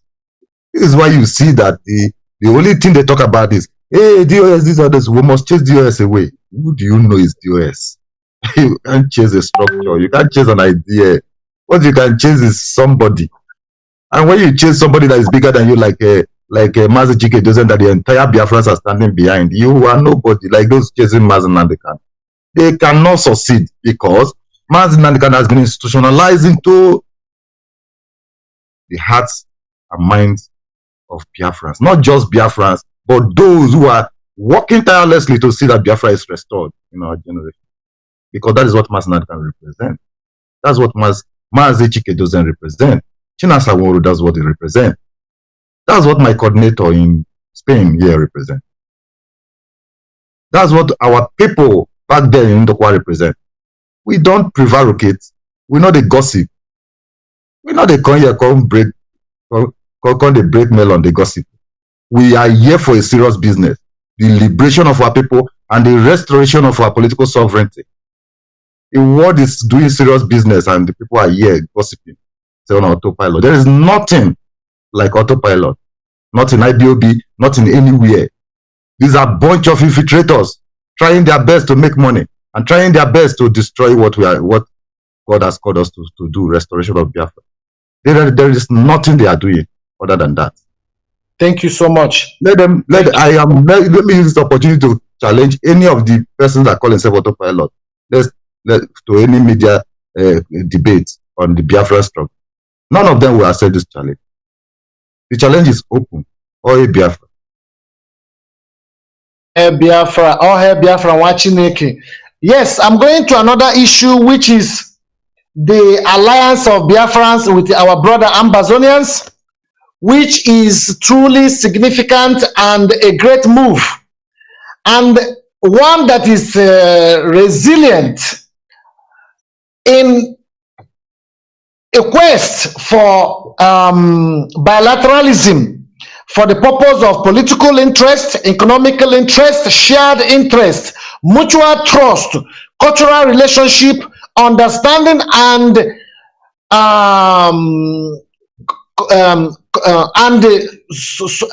self-interest and provision of our treaties.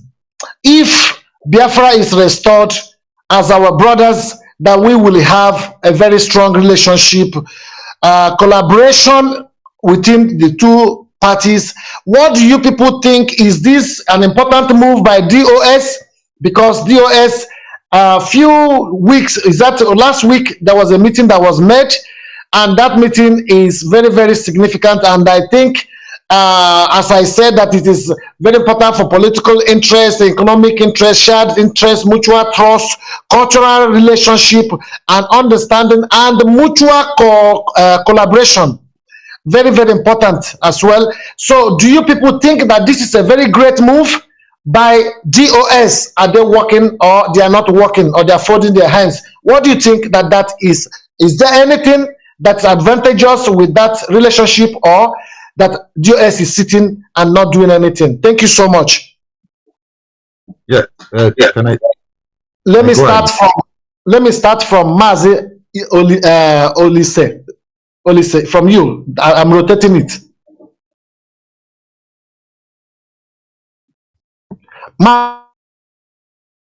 Your mic is off. Mazi Olise, unmute yourself, and I want you to sit up a little bit. We are agile men. Where I am now, I'm not in my office, so I'm trying to be to compose myself so I can be able to feature in this program. Please forgive me. Okay, thank you. I got you. Thank you. And moreover, I'm still using my phone, not a computer. So I was like before now, I was being called on this phone, so it's having some little bit distractions. But subsequently, that will not come up. I can assure you. Anyway, let me go straight to the question. Yeah, go straight to the alliance of Ambazonian, our brothers. Okay. You see, I have told anybody talking about Pan-Africanism that if the destruction of the colonial boundaries does not happen, then we have not started. Because Pan-Africanism is being exemplified by Biafra and Ambazonian alliance. Remember that this alliance started with our leader, Mazi Nnamdi Kanu, and subsequently sustained judiciously, I must add to, by the DOS. This alliance is very, very, very important strategically for the restoration of Biafra and beyond, for the security of Biafrans, and for a gateway, I should say, So this alliance is super better, positive, going by the way the directors of states are going for it. So this alliance is needed even for our men in the security section. So we must see that this alliance that the directors of states is sustaining is a win-win for both the Biafrans and the Ambazonia, because nobody will talk about Pan-Africanism and then when you will talk about boundaries of the colonial boundaries. No. Ambazonia is defying this colonial boundary, just like Biafra. So the alliance will create a great system for Pan-Africanism, not what we have today as EU, African Union, AU. This is a new generation. This is a new setup. This is a positive setup where Africans with like mind begins to meet and talk about their geographical sovereignty and power. So it's a win-win for everybody. And I thank the Directorate of State, led by Mazi, our head of directorate, for what they are doing, because what they are doing is what we all need now, what Biafrans need now, or Biafra. All hail Biafra, Mazi, all hail Biafra. And that's where that message goes to you. Do you think that a move by DOS about the alliance with Ambazonians, our brothers, which is very, very interesting and a very brilliant one for bilateralism and a resolute ploy for political interest, economic, shared interest, mutual trust, cultural relationship, understanding, and mutual coalition? Do you think that this is very important, or that there is no need for such alliance? Thank you so much. Mazi. Yeah, thank you so much, Mazi. First and foremost, I will answer you with a capital letter yes. That of course this alliance is one of the beautiful things that is happening also among all the beautiful things that is happening in Biafra land. This alliance, it is very, very, very, very necessary. And don't forget that this alliance has already been there before our leader was already ready to. It has been there, many years ago. And what is more important is this alliance to continue, and for the benefit of the alliance to also surface. And we are getting there. I want to read this one to those people who will be saying, oh, DOS, what are they doing? You can see what Dr. Shah Yaba have tweeted. This is how we're supposed to do. Lock Biafra long down, give them to 1 month sanction, the economic sanction and all that. Sometimes when Dr. Shah Yaba tweet, if I read the comment like this, in as much as everything is said is good and for the benefit of Biafran, okay, and there is a way it will look. If you cannot interpret it very well, you will be misinformed and you try to use it to antagonize. And you should also forget that Dr. Shah Yaba is an Ambazonian. Somehow, some way, how he can work in Ambazonia doesn't work too very well in Biafra land. It doesn't work that well just like how he also work in the heartland of Biafra land. It doesn't also work that way in the coastal region. So when he tweets, sometimes you should know that he's tweeting as an Ambazonian, how he felt, because it doesn't work, just like, for example, like even in how we have hold Nigeria government, we choke them with court case. It's not like that in Ambazonia. So, it cannot always be the how you want it. So now let me read this. For people who will be saying, oh, and for those people who have through within the 7 months, going to 8 more, our leader have been rendition to Nigeria, who have been talking this, blah blah blah blah, who have been looking for a way to get, Dr. Shah Yaba's contact, and no say autopilot have written them, have tweeted them, inboxed them, DM them, everything, but it's all to no avail because he want to you want to hijack, you want to move smart. This is a tweet tweeted by the person of Cho Ayaba. He said that Biafrans, Ambazonia, last night we met with the other movement leaders in the framework of the CDN to strengthen collaboration. My team also met with the HOD, Deputy HOD, and a top strategic IPOB advisor. We will issue a statement later. We must end the tyranny imposed by the hijackers of our freedom. Cho Ayaba. Now, I want to read from the Directorate of State. Directorate of State also tweeted. The one I read was from the one for Abazonia by Dr. Sho Ayaba. Also alerting Abazonia his move with the Biafran, and also at the same time alerting Biafrans too. Now our directorate of state have to also alert us in the way they want to alert us. They say that I and my team, this directorate of state DOS, I and my team met yesterday night with leader of the Abazonia liberation struggle, Dr. Sho Ayaba, and his team. The Biafra and Abazonia people should be expecting practical and verifiable cooperation on all fronts. Shika Edoziem. So this is, this is mind-blowing. This is mind-blowing, and it's not good for our enemy, I can tell you. Those who are trying to infiltrate, those who are driving Keke and Pepe, saying that they are piloting, and even the Janjaweed, contraction itself, it is not good for them, and they are getting, BP. They are getting, they are getting kidney failure and all that. And we shall move. We should continue to work together. And I will tell you, Biafrans, and I will tell you that I so much love the fact that Biafra and Amazonia are fighting for freedom at the same time, because we need the strength. We need that, we need that energy. We need that, brotherly energy to hit ourselves up, to energize ourselves, to push further and to break all this colonial boundary and, trying to tell us that you are Anglophone, you are Cameroon, you are this one, you are Francophone. And it is going to be an end, and it will end soon. Thank you very much. As I leave here, all hail Biafra. All hail Biafra. I think Mazi Nzadive is having some technical problem.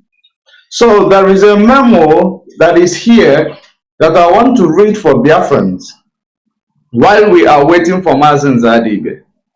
This memo was sent to me.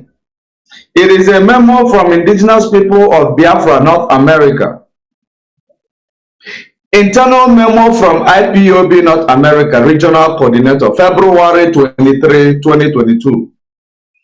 Fellow Biafrans, we IPOB North America Regional Coordinator bring you greetings. We thank you all for your great support. Our noble cause of Biafra Restoration Project, our great leader Mazi Nnamdi Kanu, and our beloved ESM Vigilante Group. It is barely 9 months that our great leader was extraordinarily renditioned from Kenya to Nigeria. In the light of the above, we wish to respond to the concern questions have met within this period. Accountability. This is lacking in totality, as the ESN treasurer, in the person of Madam Rita Eze, in bracket, Madam Oyibo, has refused to meet with the regional coordinators regarding updates on our monthly or quarterly financial state account, expenditure, and expectations. All attempts to get her in a meeting to discuss has failed. Attempts by both Mazi Rabai Charles and Mazi Simon Epa to get Madam Rita Eze Oyibo to accountability table all failed. Two separate panels of principal servants were both turned down by Mrs. Eze upon the meeting of the state coordinators.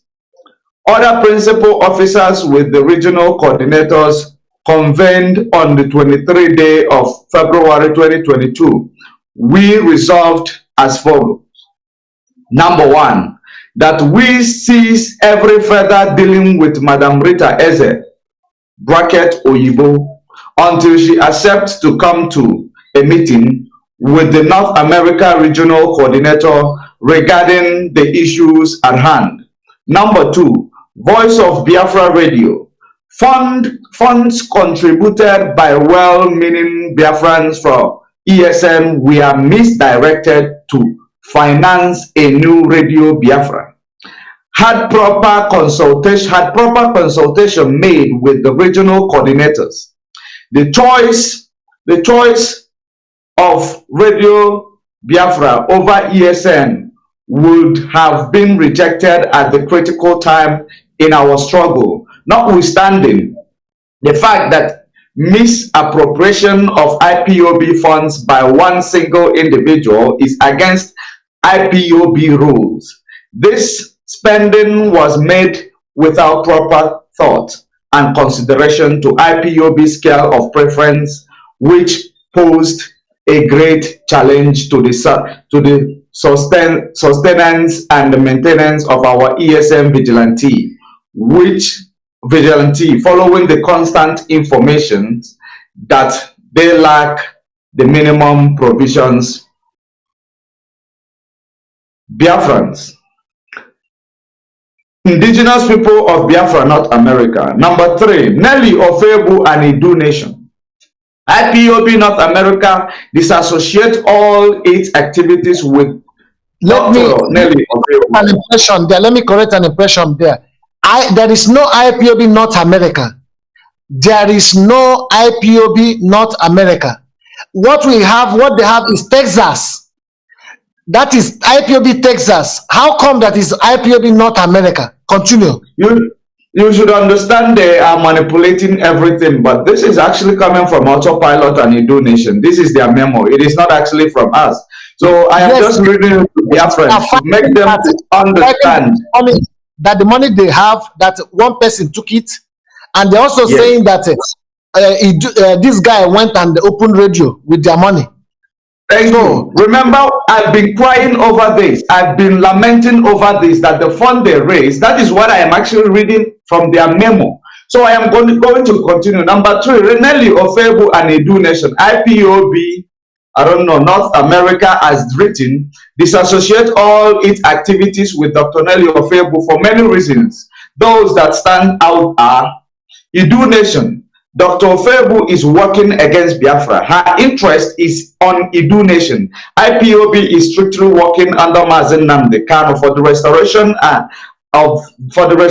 and nothing else. We consider the importance of Idu at this critical time in our struggle as a deliberate attempt to derail and frustrate the Biafra's restoration project out of the path which our leaders said it to be. The same thing we've been crying about.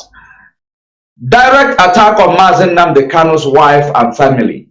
This we have also seen as a total, aberration and mischievous to bring Mrs. Uchechi Opu Kanu, the wife of our leader Mazi Nnamdi Kanu, into issue bordering on a personal opinion, a woman who, like everyone in her situation, and position, going through all form of trauma, deserves our peace at least. This we have condemned in every shape or form and require Dr. Nelly and those involved to stop immediately.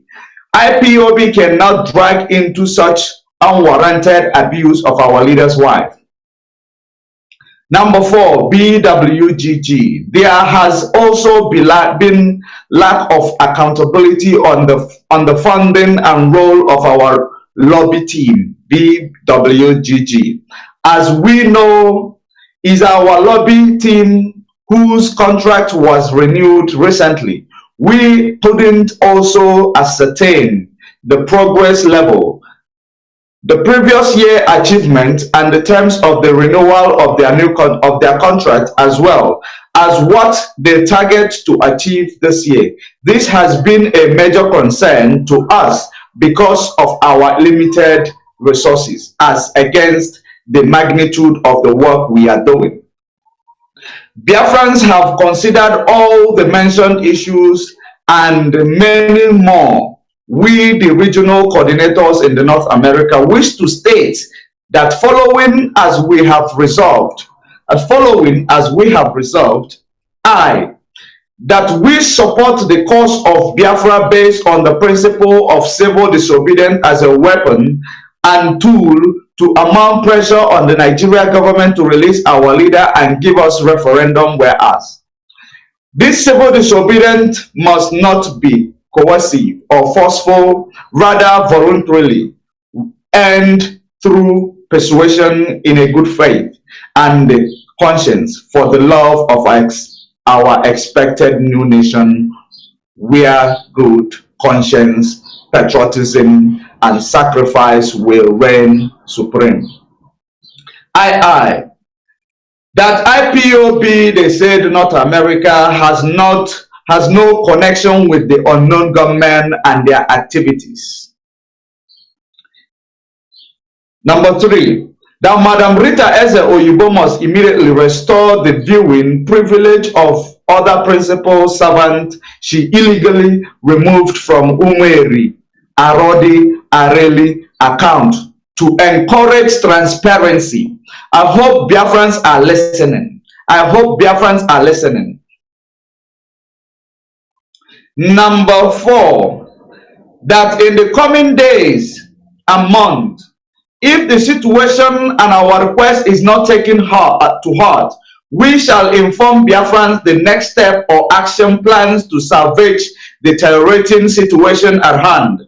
Moreover, to tell Biafrans that we are not aware and has not been part of decision making in whatever has transpired for the period when under review, and we are not liable to answer questions that we have no answers to.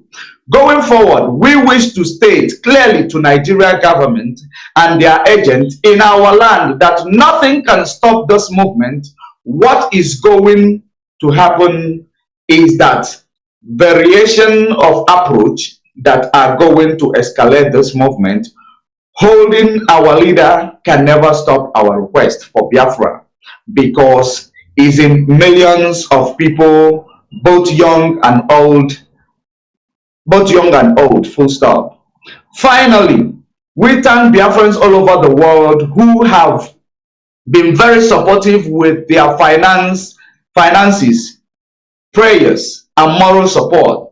Our ESM vigilante and veteran, your patriotism and sacrifice to protect our farmlands, women and children against all odds is next to none. We salute your courage and brevity. Our heroes and heroines, in your memories will Biafra be restored. God bless Mazi Nnamdi Kanu. God empower and protect ESN.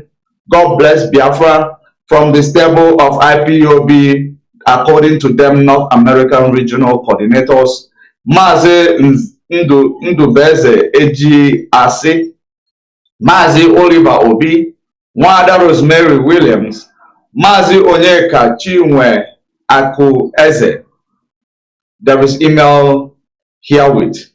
That is exactly, fellow Biafrans, this is exactly what we are talking about. Remember that we didn't know this, we didn't see this coming.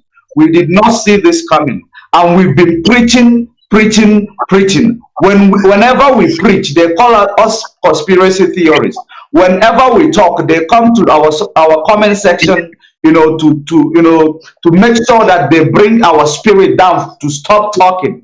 But we will continue to preach this gospel. This is exactly to show our fellow Biafrans that what we say here is led by the spirit of this movement. Because everything we say here normally comes to pass. And there is nothing that will stop Biafrans as long as I am seeing this sign. We told you guys that this fund you raised in the name of our ESN, they have used it to open a radio. That is the confirmation, with regards that I just read for you. Upon your request, I will send this memo to you. So, my fellow comrade, please continue the normal program. Thank you so much. This is a very important article memo that was released and we got hold of it. So this memo, I want you, Idudu, to say something about this, because there are 2 points that was raised here. Rita Eze, seizing money. Samolepa opening radio with their money without their consent. And let us deal with these 2 issues. And irresponsible behavior and giving timeline, and therefore restricting them from so action and so action, and also is the insult of our leaders' family.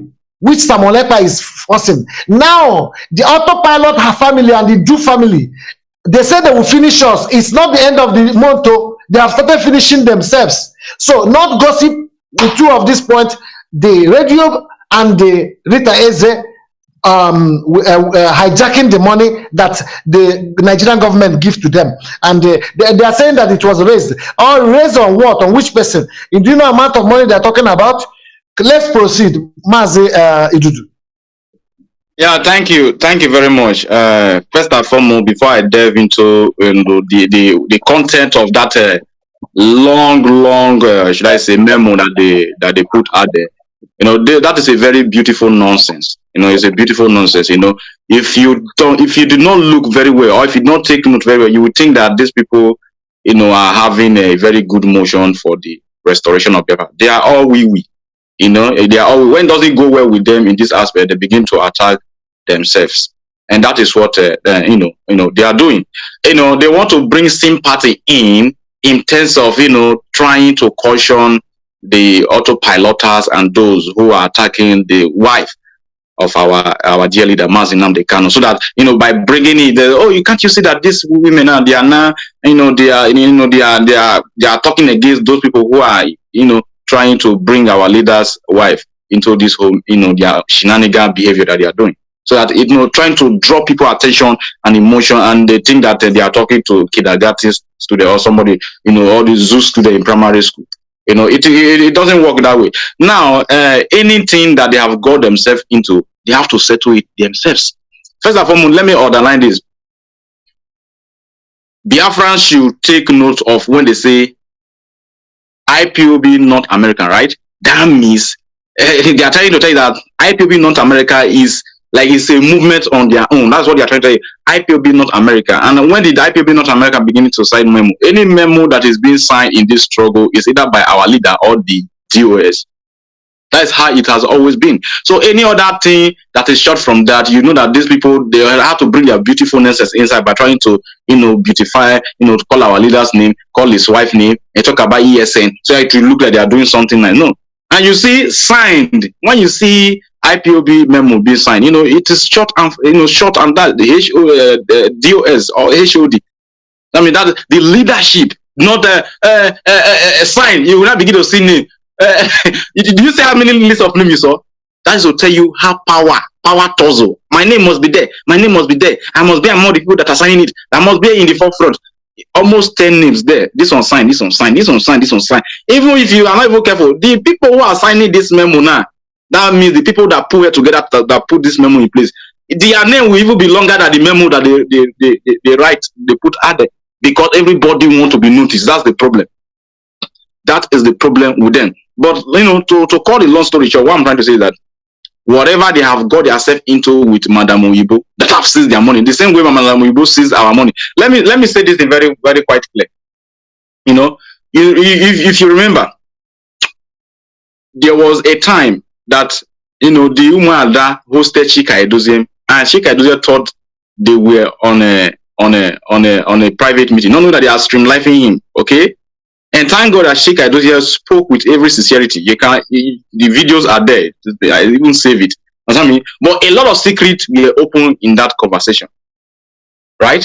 A lot of secret was open in that conversation. And one of the main points the women was saying that since they have said that the Umweri account should be open so that they will be putting the money there, what is stopping Chika Edoziem for telling them to start putting the money there?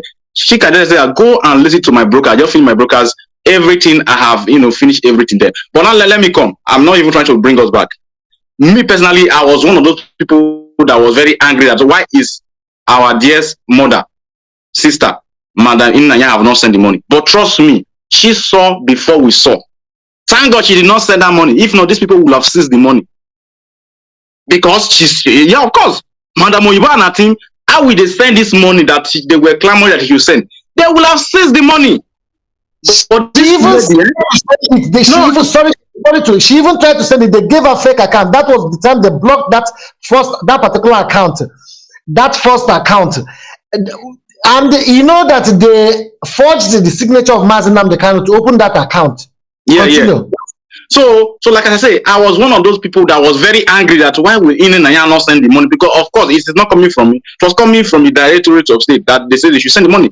But God being so kind, Nanya saw these people that these people are demons, and she refused to send the money. I will say she sent the money. The money will have entered all due. It will have been bankrupt by this individual in America. Madam Oyibo, Nelly Ofegbo and their gang. So I wish she sent the money. The whole money will be seized. But thank God that she did not, because her spirit, the spirit of Biafra, went into her and said that these people, the way they are so eager over this money, maybe in due time she will go in detail if at all it is necessary. So now this lady is good in seizing money. There was a time also that stop. Let me not even go into the leadership. Start releasing the money to the place that the money is supposed to go into. And now they have now come openly to be sane infiltrator. The one that they are now doing within themselves now. They have seen some. They are using some to open radio. They have sidelined or whatever. They keep on crying. They will cry within themselves. They can cry themselves a river. So thank you very much. I'll leave it there. Oh, hey, Biafra. Thank you very much. It is really laughable. Really, really laughable. Many people thought that when we were talking about these infiltrators and their mischievous behavior, their intentions to divert funds from IPOB, they never left anything on stone unturned. They have all duplicated everything. Our account was siphoned. Radio Biafra, they want to change it to entire Biafra. You talk about the autopilot they brought again, the radio radio they open. They go to everything entirely. Now today they are fighting themselves. I'm coming to you, Mr. Olise. Now they are fighting themselves. Now the radio Biafra, the radio VOB, or what they call it, they opened now that one person can take the money that they got to open up a radio. Did they ask him to open up a radio? Why is he open up a radio? Why is Rita taking their money? Why is this? Why is that? Now they are fighting among themselves. Now their shame is in the public. It is how Chukwukika Abiyama will continue to disgrace them. This is the beginning. They will later fight. Oh, hey, time is coming. They will fight, and even the tapes will come out very soon. The problem is that Nigerian government gave them money and they contributed money online, and that money is still the problem, because they have been saying that Chinwe took money. Chinwe is saying I did not take money. That one alone did not solve the problem. Now is Ekpa, he take money.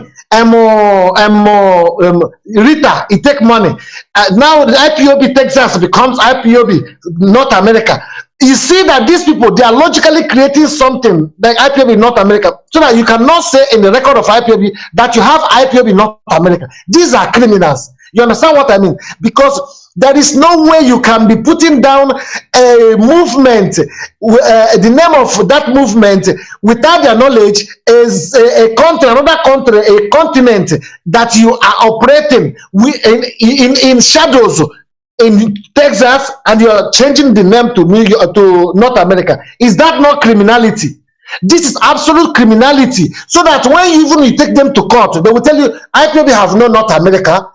You see this? You see it? This is absolute intentional. Mazi Olise, what do you have to say about this? You know everything we're talking about. This is so pathetic. I'm so much outrageous. I'm so much very angry about it. It's annoying. It's outrageous. But when you see some of these things, you know that we have been prepared by Mazi Nnamdi Kanu for this kind of people. This is why all their effort to infiltrate the structure of IPOB and hijack the finances has proved abortive. They have all failed in their attempt. Now it is now like our leader Mazi Nnamdi Kanu prayed and said, let the enemies of Biafra and those who come against spraying.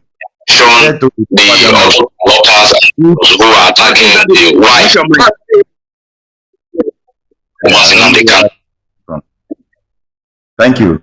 So what I'm trying to say is that those who are now, they are not the one fighting themselves. Like Mazi Nnamdi Kanu prayed, he said, I can't see far Bafano.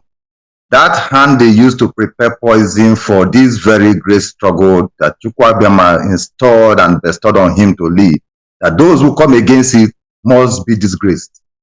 But what is happening to all of them? So that is why when things begin to happen, I prefer for Biafrans to put their heads down and begin to look before they leap. Because most times a lot of deceivers are everywhere. These guys are here to make money. That is why they are fighting themselves. That is why they are fighting the struggle in the name of fighting IBOB structure. Because they want to make money by all means necessary. You know, when the zoo begin to say that those they call Igbo, because after all, the entire Biafrans are Igbo, whether you are from Ijo, because the word Igbo means Asian people. They are Asian to the land they belong, like me and Ndukwaman, you know. So let me not go to the issue of Igbo.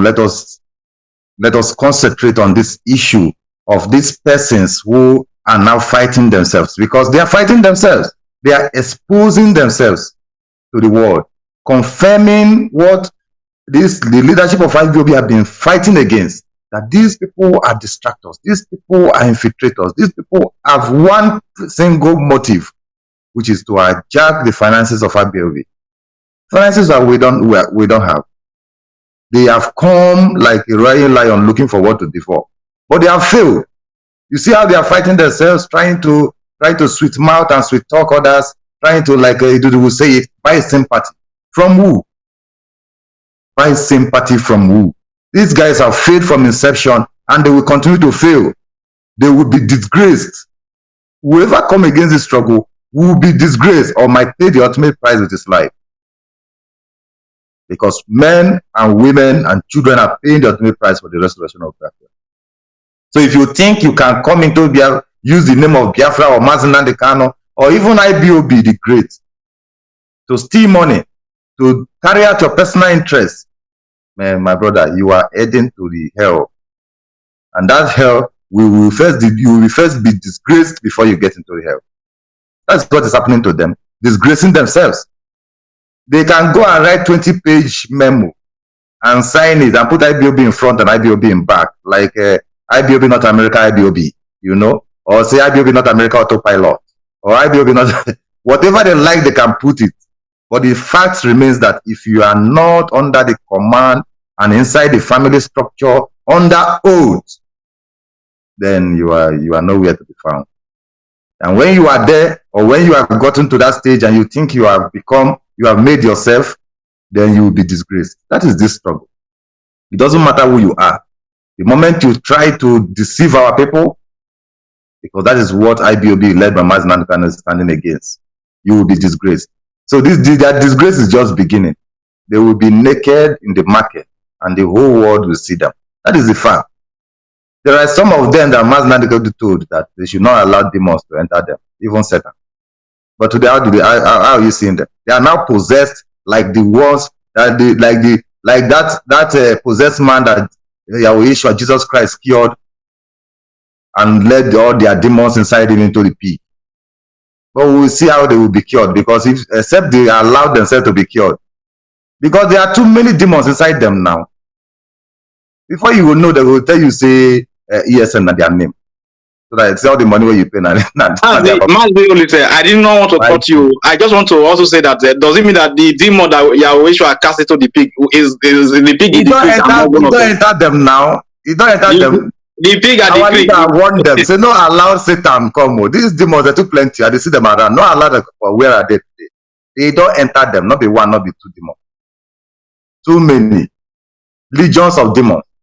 That is why they cannot concentrate. Tomorrow their name go to next tomorrow their name na ESN. Before you go know their name na IBOB. They have now run mad, completely mad. So my brothers, this madness is what they are exhibiting, and they will exhibit it in the market, and everybody will see them finish. All in Biafra.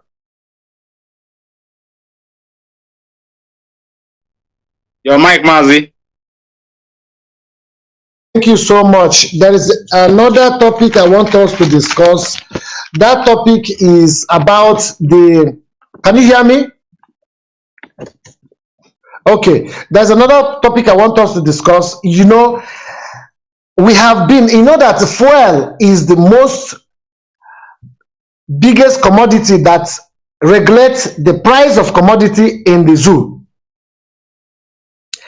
And I want us to discuss this particular issue, which is the zoo have spent 861 billion since 36 months only to do cargo of unrefined petrol to outside, not even paying money for the refined one to bring it back, only to the cargo, the shipping cargo. The price that they have spent is 861 billion. Why do you people think that those people that are thinking about the zoo becoming good and the price coming down, things becoming okay, do you think that since everything that goes up in the zoo never comes down and they keep on sending petrol, crude oil to overseas to refine, to bring it back, Mr. Judge Money, do you think that there is hope for those people that are believing and thinking that zoo will be good?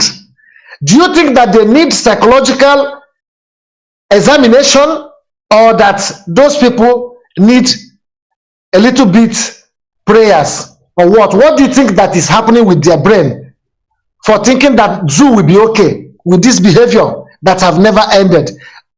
With this money, they can refine, they can build and renovate refineries back home to refine the commodity, the crude oil there, but they will not do it. Do you think there is a hope in the minds and the brains of those people and in general in Nigeria? Thank you so much. Thank you very much. Well, I will digress a bit. I am going to digress a bit. If you remember when Mazi Nnamdi Kanu says, the reason why Mazi Nnamdi Kanu asked for referendum is to prove to the whole world that everyone is tired of that zoo called Nigeria. And there is nobody who believes that this zoo called Nigeria will ever, work in favor of ordinary people, except the political class. Political class are the ones who are propagating for one Nigeria or one zoo, because their children are all in abroad. All these things happening, petrol scarcity, inflation, all these things, it is not their problem. They know how to mitigate, they know how to navigate these things with their money. So it is not their problem. So there is no way, a reasonable person, human being who is not in a political class in Nigeria will ever agree with you that that somebody will come from heaven. I won't call any being. I will just say somebody will just appear from heaven or from the firmament to come and say, now, today, Nigeria, I'm changing you. It is not possible. What is holding Nigeria down is a principle. Which principle? Principle led by neo-colonialism, or principle led by colonialists in order to promote neo-colonialism. And that principle, as long as we keep building on that principle, there is no way we are going to, succeed. Democracy is very, very expensive. You cannot practice democracy when someone is, is eating you up, is clipped onto you like Britain, sucking your resources. You are not fully in charge of your resources. How then are you prepared to sustain a democracy? It is not possible. And the political class, when they step into that throne, which they see as throne of God, when they step in there, they don't care about anything else. It only directs them to loot and steal the money. That's the only thing that system tells them. Because if you don't steal this money, someone else will come and steal it. There is always a reason to do evil in that system. And that system is a system built by colonialists. And there is no way you as a black man will understand that system. Because that system is built that you as a black man, when you step into the leadership in that system, you don't have a choice than to steal. It is a selfish system, a system that is built to be self-centered in favor of politicians. And there is no way that anything will be good. How can a nation who have oil will go out there, send their oil out, refine it, buy it back? Is it not mental, weakness? They can for more than almost a century of independence, you still, export the mineral resources, then buy it back. That is a backwardness, and there is no way there will be a revolution in industry in Nigeria. There is no way there will be any good revolution except if we have to, have a referendum. Referendum is the simplest revolution we will have in peace, because if we want to go through that direction of revolution, it is going to be very bloody. Which political class they know about it, but they are just ignorant to talk about it. I am going to leave it here. Thank you. Okay, thank you so much. The same question goes to you, Mr. Lisa. Thank you. The situation is very clear and obvious that Biafrans of this generation must do everything to restore Biafra. It doesn't matter what anybody thinks. It doesn't matter what the zoo do about it, because this generation of Biafrans are poised towards doing that, because there is nobody that is coming to help us. The world today we have been seeing what powers has been their power. This is what the Fulani Janjaweed is using the neo-colonial state called Nigeria to do with Biafra. And like I told you, they are not going to dictate for us where and how this battle will be fought. This is why IPOB Directorate is doing all they can, and I applaud them for that. Because thank you. We refer to Nigeria now. We refer to Nigeria, and I'm asking, why is it that Nigerian state, when they know that this petroleum is the only the resource that regulates the price of commodity in Nigeria, which is the major commodity that they should put their eyes to fix it, to make sure that when people are in that zoo, they can get it very easily. It is being refined in the zoo. The refineries will be working very well, so that not to put the life of the masses into hardship and difficulties. Because once the price goes high, every commodity goes high. To regulate commodities, to make sure that commodities are very, very regulated in a stable, stationed way. And before you do any adding interest on commodities, you have to make sure that at least it will take like 2 years, 3 years before you can add anything, so that people will know that, yes, this product have been for so long like this. The value of the funds will be regarded. They are spending 861 billion only for shipping of crude oil since 36 months. Only to ship crude oil, only, not even to bring it back, to ship it out from the zoo, the freight charges.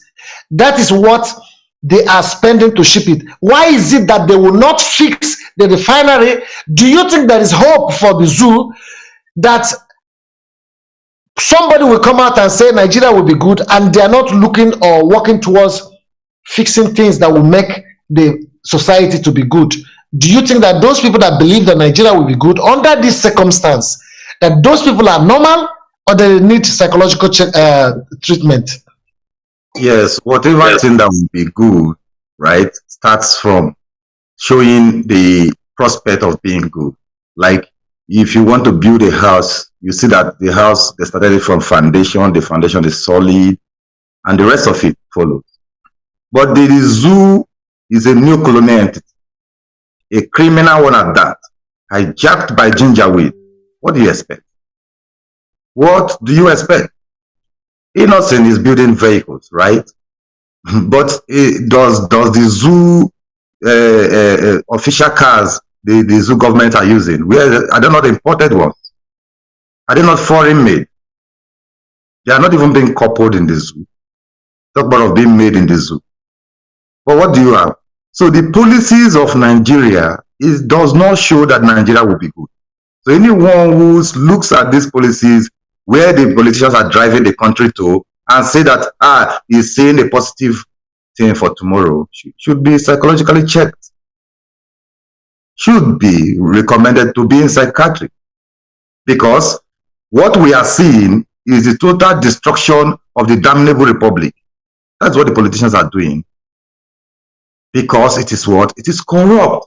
How do you expect them to even think of how much they are using to transport the product out for refining when they have refineries? Like if you grew up in Warri area, where they call Delta State today, you will hear a popular area they call Refinery Road. At the end of the day, you'll be hearing that the same country that have a place they call Refinery Road, even have a refinery, is transporting crude out of the country at an exorbitant amount. You'll be mad. You ask yourself, what happened to the refinery? That should be the next question you ask yourself. And at the end of the day, when you go there, you will see that they would not even privatize it the way they used to do to give it back to themselves, like they did to their power sector, and it's not yet working. And they will not develop it. They will not privatize it, because normally when you privatize such things, you create a competitive environment for private sector to thrive, and then the thing becomes provided for the citizens. But they do not. These people are not that they don't know, but they will not do it because it is not in their culture to develop. They might modernize, build beautiful houses, and then, but public road will be a shit. So you see why we are fighting for Biafra, because there is no headway showing that Nigeria will be good. In the first place, it's not our country. It's not created for us. It's created against us. That we even ask for independence was a crime. Just like what we are doing now is now still a crime. But why are they fighting in Europe? Why is Putin fighting? He's saying that there are some European countries who are still under being that is fighting for self-determination for those ones. Right?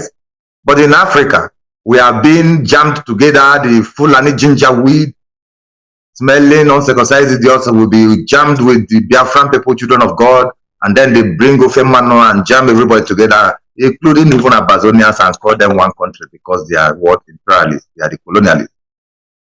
And then when they are leaving, they put their puppets there to sustain what they have built. And you expect it to be good. It is not for us. In Nigeria what do you call it? In the Nigeria ministries, you do not ask each other, is my papa work? That is because nobody is a Nigerian. Technically and literally, nobody is a Nigerian. That is why in the civil service they will be asking each other, when you try to make things better or good, the rest say, boy, not be your power work. Because nobody owns the fucking country. I'm sorry to use that word, but nobody owns it. It is a damnable place. They should end it to save life, or a Biafra. Oh, hey Biafra, watching it, oh, hey Biafra. So, what I am saying now is, Mr. Idudu, the same question goes to you. Why should there be any hope? Why do we believe that there is hope in a system that is not functioning? And we are seeing that petroleum is what regulates the price of commodities in Nigeria. And at the same time, that commodity, which are being extracted from the soil, not even that the consequences and the problems we are facing and the people that owns it are not being developed. And at the same time, these commodities, the refineries in Nigeria are just debris and dilapidated refineries. Yeah. They are not even investing the funds to rebuild the refineries to make sure that these petroleum are being refined and they can also be able to regulate the prices of commodity to help life to improve, to put like what we call a nuclear power plant to generate electricity, to help small businesses to grow, and invite foreign investors, which when you don't have electricity, how do you make security? How do you put cameras? How do you? So let me not go on those areas because that will be a topic of another day. So what I'm saying now is this: do you think that those people who believe that Nigeria will be good, irrespective of 60 to 70 years of this nonsense we are in, or 116 years actually from the amalgamation, and independence we talk about 58 to 59 years, let me say, do you think that there is a way out, or that those people who think that this particular Nigeria, which they are fighting for, saying we are all Nigeria, we are this, we are that, do you think that those people who are believing that Nigeria will be good are mentally okay, or they have psychological problem? Yeah, thank you very much, Mazi. Thank you very much. When you want to deal with issues that pertain Nigeria, in fact, I don't know, it is very, in fact, one don't even know where to start from. Let me say that. Like, let me start with talking about how they have spent 180 something billion just to ship our own crude oil down, okay, and not even bringing it back. Okay, why we have refinery in Warri, we have one in Iguacha, we have one, I think we have one in what's the Kaduna, where they want to use that to ship our oil to. Let it be that the oil refinery is everywhere in the zoo called Nigeria, right? So sorry for the break of the translation. Somebody was writing me, taking my attention. So now, what do you expect from Indisio G? I would like to use this word, Indisio G. What do you expect from black people? When you understand when that word is being mentioned, what do you expect from them? When even hope is hopeless, even hope of the man is hopeless. What do you expect from hopeless Nigerians? People who fail to think with their brain. Those people who were, I'm coming on, I want to just lay preamble. Those people who were protesting NSAS, we are carrying Nigeria flag, solidarity, if I'm hearing all those songs, if I tell you the thing, they verse me. I struggle, by struggle, freedom, come back. We struggle, are you struggling in Nigeria? You think that you're fooling yourself? You're fooling yourself. Those people that were being killed in Lekki toll gate, and as we are talking right now, almost 800 are still in the prison without no trial. Why? They were carrying Nigeria flag. They were doing freedom, come by struggle, yeah, end this SAS. Did they end this SAS? Even now, it is even worse. SAS are now in disguise of army, they are disguise of police, disguise of Fulani herdsmen, killing and mayhem and destroying, raping people in the bushes. This is the zoo called Nigeria that we have found ourselves. Now, why am I even referring to the NSAS? I'm trying to tell you how foolish a Nigerian can be. Showolu that ordered the killing of hundreds of Nigerians, so-called Nigerians. Let Showolu now post a picture now somewhere that he is, whatever in social media platform. You will see the same Lagosians, all this dustbin. I call it dustbin. All these dustbin brains went full everywhere. So they will be commenting, "Oh, our governor, oh, you are trying." Because they were not, they were not victims of those they were killed. That's all Olu killed in Lekki toll gate. That he killed, and they lock almost 800 as we are speaking right now. They are staying in the dungeon of different cells across Lagos State. One Nigeria for them. So a Nigeria is stupid by nature. They don't care. Once it happened to their brother and it's not there, they move on. So all those ones that they arrest during the NSAS, those ones don't go. Those ones that they are enjoying what is called one Nigeria breakfast. That's what they are enjoying in the police custody. Now, coming down to your question, our leader said something that in a zoo called Nigeria is a place where when they are more stupid after graduation. They are more. In fact, it's better not to to go and block your brain with the zoo system of government education than to involve yourself into there. And when you come out, you become more dumb and stupid as they were before they went. Where we have civil engineers, petrochemical engineers, electrical engineer, and the rest. You can name them: constructive and building engineer. I'm not too good in that terms anyway, but you know what I'm talking about. Okay, a building engineer or a road constructive engineer, they graduate from the zoo. You give them a road to tie and construct, they can't even build a road. You give them a bridge to build, they graduated to, they can't build a bridge. Coming to the petrochemical engineer and those who deal with the oil sectors and the graduates, they can't even refine the fuel because they are, they graduated from the zoo, quota system of education. That is why we have refineries that are not working. That is why we have refineries that are not working. And those who graduated as petrochemical engineers that are supposed to be working in this oil field and all that, they can't even stage a protest. That the Warri refinery are supposed to employ more than 10,000 youths. The one in Igbo that's supposed to employ more than 10,000 youths. They are not being, they are not working, and there is no job opportunity. And the youth, they are now all comedians everywhere. The generation, or should I say, the Zuko Nigeria have failed to the extent that even Mazuga Baga have given more employment to zoo indigens, or should I say zoo people, the Zoogerians, have given them more employment than the Nigeria itself. Well, look on everybody, comedy. Okay, so what do you expect from people? You graduate as a petrochemical engineer, you can't even refine a fuel. You can't refine a fuel. So what? So this is a Nigeria that we kill. It's a destiny killer. It's a destiny killer. That is why everybody are fleeing away. I am in Malaysia. I am in Dubai. I am here.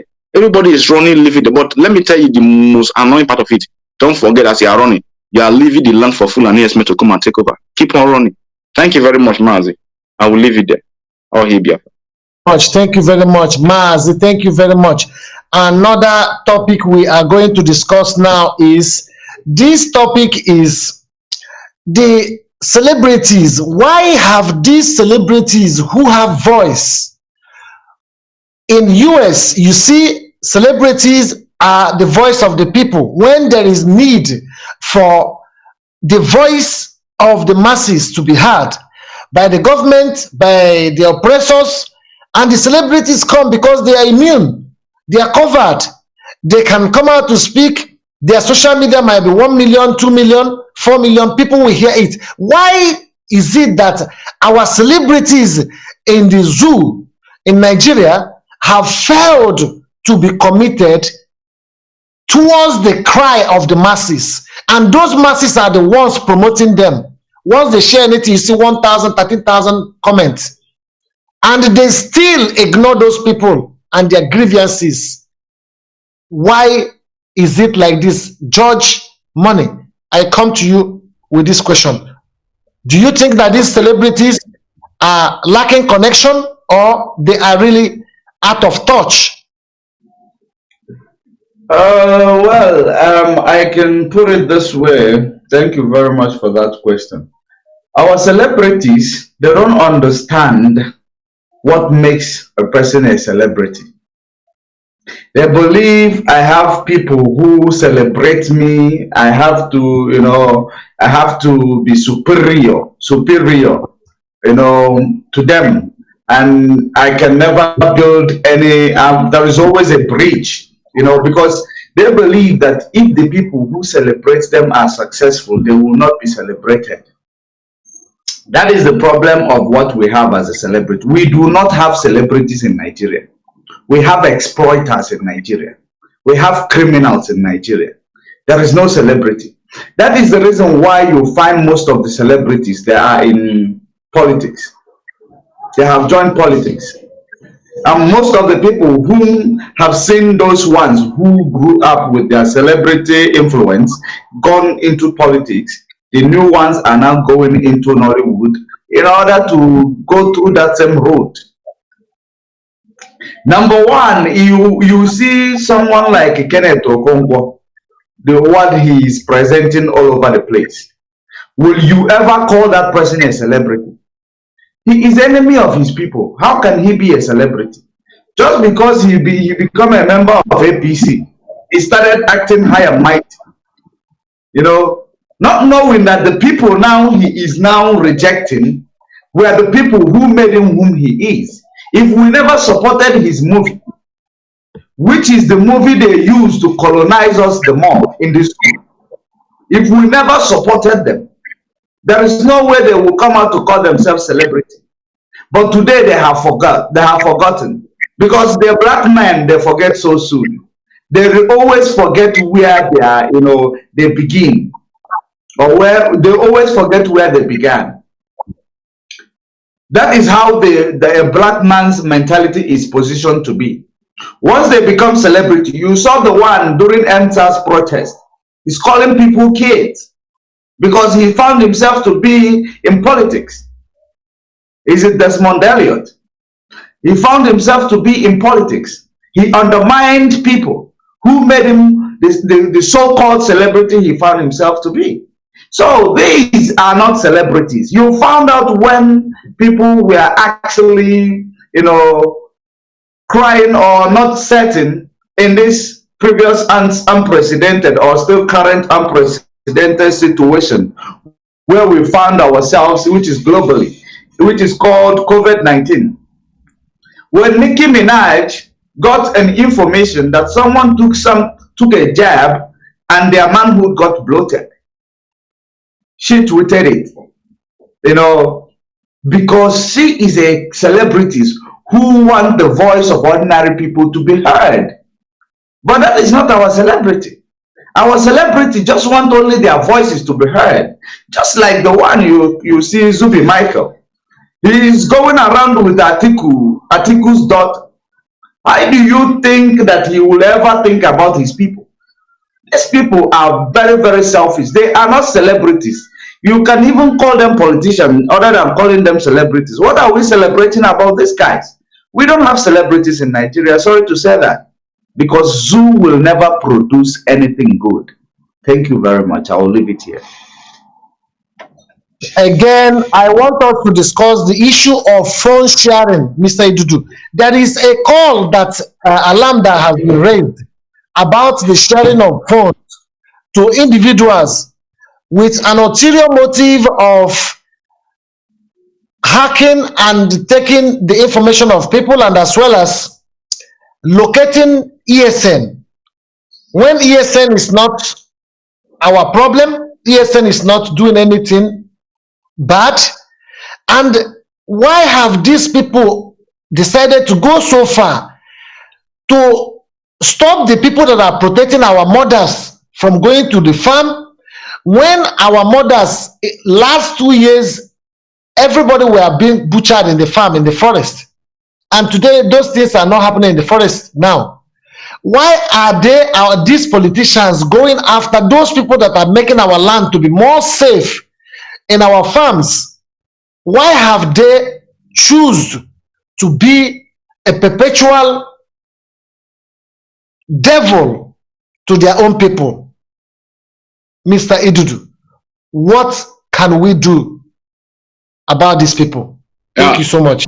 Yeah, thank you very much. Thank you very much. Let me first of all use the opportunity to just say, or should I say, announce this. First of all, as a Biafran, as a lover of freedom, even if you are a member of IPOB or you are not yet a registered member, because everybody is a member, but the question is, are you registered with the family or you are just supporting? And you want to support this struggle, you know what to do and you know where to go. There are so many platforms. You can write the head of directorate on their Twitter. They will reply to you. Even IPOB Rapture, you can inbox them. Radio Biafra, you can inbox them. Don't say that I was looking for a way to support financially. I did not see a way. I don't just want to trust anybody. The HOD open there on Twitter. You can DM them. So I just want to say this thing because some people I know they are very good in excuses. So even if we have already, we need to have in abundance, for rainy days. So now you ask me a question concerning the phone that Hopeless Uzodinma have shared in the Biafra, especially in Imo State. And those phones have, in fact, the DOS have also, touched this issue. They have warned that those phones should be destroyed, should be burned, because those also will lead to a lot of loss of life of those people who will not hack into instructions. When you don't listen to instruction, you will be abducted by the DSS through that phone. You will get yourself into problem through that phone. Hope Uzodinma does not like anybody in Biafra land. He's a greedy politician who is all about the money and power. He want to rule. He want to rule, and he want to rule his head. So he have bought those phones through the help of Cubana chief priest, and to gather the youth. He's trying to buy the heart of the youth. Oh, this is gonna give us phone. They are jubilating. No. He not say according to Abia state people. After Zibazo have given them money not to sit at home when the HOD told everybody to sit at home. They collected the money, they eat the money, and they still sat at home.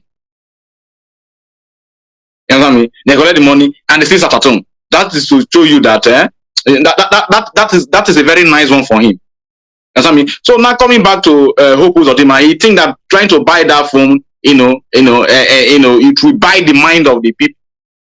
But it's not going to buy the mind of the people. But this one is a different case compared to the one that happened in Abia State. That Abia State, money, it can't be tracked with money. But this phone can be used. They are being sent. This phone are bought and being. In fact, it was a board meeting. Hope Uzodinma asked Cubana chief priest, the fat guy, that what do you think I can do to buy the heart of these youth that are shouting Biafra, Biafra, that are running after that are supporting Mazi Nnamdi Kanu, and they brought this strategy, and also to a means that in which that they will use to penetrate and know those who are more hardcore in this restoration of Biafra project. And that is how the phone came out. Before those phones are being given to the individual, they have taken the code, the innermost code, to the location decoder, and how your message can be trapped and what you are discussing. So probably if you have it and you are a Biafran, you have to destroy it too. You just have to destroy it. Or you go to Iko, you sell it somewhere in Lagos. But at the end of the day, those phones are evil, because it can still be brought back to Biafra land and be used to chat. And it might fall in the hand of any Biafran, and it happened to be a hardcore IPOB, and they will use it to track him. That is why we are saying that we should be our brother's keeper when it comes to this issue of Hope Uzodinma and his phones that he has brought to Biafra land to track people, not because they like you. You want to use phone to track people. You want to buy your phone, but Fulani Esme are raping people and butchering people in the bush. They have never said nothing about it. So I also want to employ, or should I say, plead with every Biafran out there that tell people even offline, so that at least they should know, tell that the dangers involved in these things, in this phone issue. We have to abstain from anything that is coming from Hope Uzodinma, because his aim is to make sure that he keep on killing Biafran youths who are in Imo State. And we'll say no to that. Your cooperation will go a long way to save life and property in our land, Biafra land. Thank you very much, Mazi. I will leave it there. Thank you so much, Mazi George Money. We are going to the issue of this phone again, Mazi George Money, because this is a trap against our people, and there is no need that our people are being tracked, being extraordinarily executed and killed for nothing. And these people are trying to use this telephone to monitor our people and to bring more mayhem in our land, irrespective of the mayhem they have brought, without job, without any kind of any presence of governance or provisions of infrastructures in our environment. But out of that, they are still doing more. What do you think about this particular front, and what advice do you have for our people with a short, while we are rolling down this program gradually? Thank you very much. With regards to the question, I think every Biafran, any Biafran that was raised in Biafra land, or that sucked the mother's breast properly, will understand that there is nothing good that will come out of the politicians, and they should be able to understand, because it is high time our people need to know what they're supposed to know. Because security wise, there is a lot of insecurity in Nigeria coming out from the people who are supposed to be protecting the people, which are the political class, politicians. Now there is a lot of killing extrajudiciously in Imo State. So why would a reasonable human being hear about phone coming out from hopeless Uzodimma? They will now go to associate themselves to collect the phone. When Hope Uzodimma is extrajudiciously killing them, that many youth are running away from Imo State, why would a person with their head correct go to look for phone? No matter how, I know there is poverty, they left people to be impoverished. That is the reason why they always use these material things to attract them, to bring them closer, to deceive them. But the worst part of this issue is this guy called Cubana Chief Priest. Why would he involve himself in that? Why would he involve himself in that? I thought he's a billionaire. I thought he is supposed to be, making sure that the people who does not have are protected. That is the reason why I tell you there is no celebrity in Nigeria, because I heard that they call him Celebrity Bama. So there is no celebrity in Nigeria. There are selfish people. They are very selfish. These are money mongers. These are people whom you can call a ritualist, because they depend on the people dying. Exploitation of common man on the ground who cannot afford 3-course meal or even 2-course meal in a day. They depend in exploiting them to make themselves great. That is the reason why I've been always against those. When you see these people riding on the street, throwing money for common men, you shouldn't pay attention to these people. If they want to give you money, they don't need to make you start running after them like a beggar, throwing money for you on the street. That is to show you that you are nothing but, a subject, our subject. We can use you to do anything we want to do with you. Because our people, they degraded you to the extent you don't understand, you don't even know what is called, you don't have a pride or value. You don't have value. Thank you very much. You don't know the value of yourself. Self-esteem. Yeah, you don't understand, you don't have self-esteem anymore, because they devalued you, they brought you to the lowest term. That's when they stand, you always call them boss.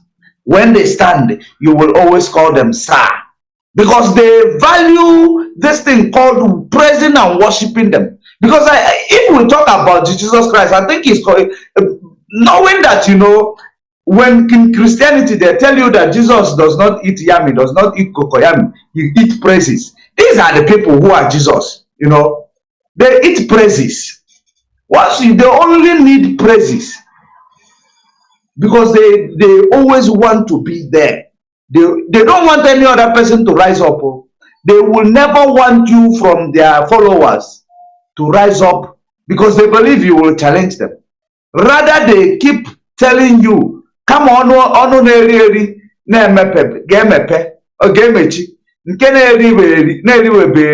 never open. They keep using these proverbs. Instead of the mouth that is eaten to close, let the one that is not eaten to remain close. You understand? This is their initiative. Until they come out from that initiative in them, there is no way we are going to have, peace with the common men and political class. We can never have peace with them. They need to understand that we are not their subject just because we give them power. We gave them the power, and that power, they need to use that power in order to build a sustainable environment for those who gave them that power. But they don't. This is opposite. So, coming back to what you asked previously, there is no way this zoo is going to work, except if this political class will choose to be in their country. Those people who are feeling the spikes of their wickedness will not move to go and know what they will do to themselves. We cannot sit together with them. It is not possible. Thank you very much. Thank you very much, Mazi. Thank you very much. Yes, finally, I want to ask this question. Is Nigeria practicing democracy or authoritarianism? Mazi Dudu, what is Nigeria really practicing? Because as it stands now, we don't know what Nigeria is practicing. Is it democracy or authoritarianism? Autocracy. Or dictatorship? Or what is Nigeria practicing? You know, say I said earlier before, you know, when a question is being thrown at you, you know, from the angle of Nigeria, you know, to start, you know, talking about them or trying to where to start from is going to be a problem. You know, in as much as there are so many angles that one can really, you know, start from. Okay, I think Nigeria is practicing daddy, our papa. Is a father. It's a father. They are trying to turn leadership into family, you know, character mongers.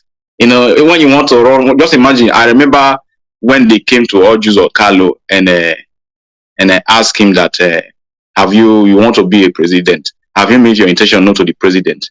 You know, it's like a father. You know, it's like a father. When has it been that, in fact, since when has all the, in fact, I don't know, yeah, it's getting to something I don't even know. One idiot is in, he will be going out. What warrant him to know about who wants to contest and who does not want to contest? His business is ending when he's getting out. What do you want to make it? Have you made an intention known to the president? So they are practicing papa, you know, it's a daddy, you know, it's like a father, you know, so, you know, all these African people, that's why we cannot even handle democracy, because we don't even know what it means. I mean, this one try to bring his, you know, foolish ideology and character. Now, you know, if you want to go for president, you have to go and tell Buhari first. If Buhari, I don't understand. If Buhari idiot is getting out, the masquerader is getting out very soon. So what cause is he endorsing anybody? Who is he going to endorse? He go to endorse another demon or another failure? So if you ask me what Nigeria are practicing, they are practicing foolishness. That's what they are practicing. Nigeria is practicing foolishness, failure. That's what they are practicing. I don't even know where to qualify these morons. Okay, what are they really practicing? Are they practicing? I don't understand. They are practicing poverty or failure of electricity, failure of good infrastructure, failure of no medical equipment and facility. They are just practicing doom. Nigeria is practicing doom, and it's a doom on Nigeria, and that doom will swallow Nigeria. That's what they are practicing. That is what Nigeria is practicing. They are practicing doom. And the doom is going to be it's a doom on them. Yes, Master Judge Money, this question goes to you. What do you think that Nigeria is practicing? Is it democracy, is authoritarianism or dictatorship? Or as our brothers say, they are practicing doom. And this doom, where is it going to take us to, please? With few minutes, we are rounding up now. Coming to that, Nigeria is too like immature. They are too immature to talk about democracy. You know, they are not qualified even to stage an argument whether they are practicing democracy or not. They don't know what is democracy. They don't know. You know, so if you don't understand democracy, how then are you going to practice what you don't understand? Nigeria is under oligarchy. You know, Nigeria is under oligarchy. Who placed them there? Britain. How can someone who is a subject to someone practice a democracy? So there is no way you can talk about democracy and involve Nigeria. When you talk about anarchy, or autocracy, or maybe this autopilot, you know, where something like happens in the jungle when a tiger meets buffalo one-on-one, they eat them up, you know. So when a buffalo is in group meets tiger, they kill it. You know, that is exactly what is going on in the zoo.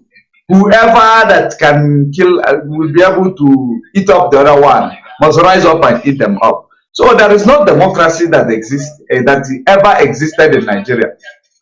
And there will never be a democracy that will ever exist in Nigeria until we destroy that oligarchy structure that we are under control by Britain. there is nothing that we will ever, we can never ever achieve anything in Nigeria. And to destroy that structure is we must have a revolution, serious one. There was a revolution that wanted to take place 1966. Now, what's a revolution? Before 1966, rather, a revolution. But so many people did not carry out what they're supposed to carry out. If that revolution happened that time, there would not be bloodshed. It was going to be something you call sacrifice few people in order to save millions of people. It is only a white man from Europe who will understand that, not a black man from Africa. If that revolution took place in that time, during that time of Ifajuna, Kaduna and Zogu, all these things, if it took place, believe you me, we are not going to find ourselves in what we found ourselves today. But thank you very much. Let me leave it here. Yes, my comrade. Lastly, I want to tell you people one story. This story is about the family of Mazi Nnamdi Kanu. You know, there was a revelation that was made in 1976. This story goes this way. Mazi Nnamdi Kanu's mother was pregnant of Mazi Nnamdi Kanu in 1967. In 1967, yes, correct. So, at the verge of the war and the squabble of the Nigerian move to destroy the entire Biafra, the entire people of Biafra, after they have already slaughtered the Igbos in the north. In Biafra land, Mazi Nnamdi Kanu's mother was running, and she was pregnant then. And a mad man stopped her and said, "Madam, why are you running? Don't you know that you are carrying Biafra in your womb? Where are you running?" And the man disappeared, went his way. Mazi Nnamdi Kanu's mother went her way. And today, Mazi Nnamdi Kanu is talking about Biafra. My comrade, what do you have to say about that? Mazi Dudu, with 2 minutes. Yeah, thank you very much. I was so surprised you started with me anyway, because, so there is something you hear is so big, so big, it's like I'm watching a movie, it's like I'm watching a movie or I'm reading a documentary, but it's too good to be true, it's too good to be true, but that is it. That is it, it has been destined. It has been destined. And that is why I was listening to, what's the name of this, our brother, Mazi. Oh, if I don't remember his name, I will not say what I want to say about him. Bright Chimezie. Bright Chimezie was doing program about, let me say 3 weeks ago or 2 weeks. He said something that if you carry Mazi Nnamdi Kanu go Babalawo, any type of juju, if you like make it go India, say not the work. Say that the prophecy have been said, a lot of people, even sorceries and people, sorcerers and people who see vision, a lot of different, both native and whatever, they have testified, they have said it many times. I mean, Mazi Nnamdi Kanu is a child of destiny, and it has come to the world, and it come to Biafra land to, sent by God to set us free. So it is not a new thing, and it's not surprising also.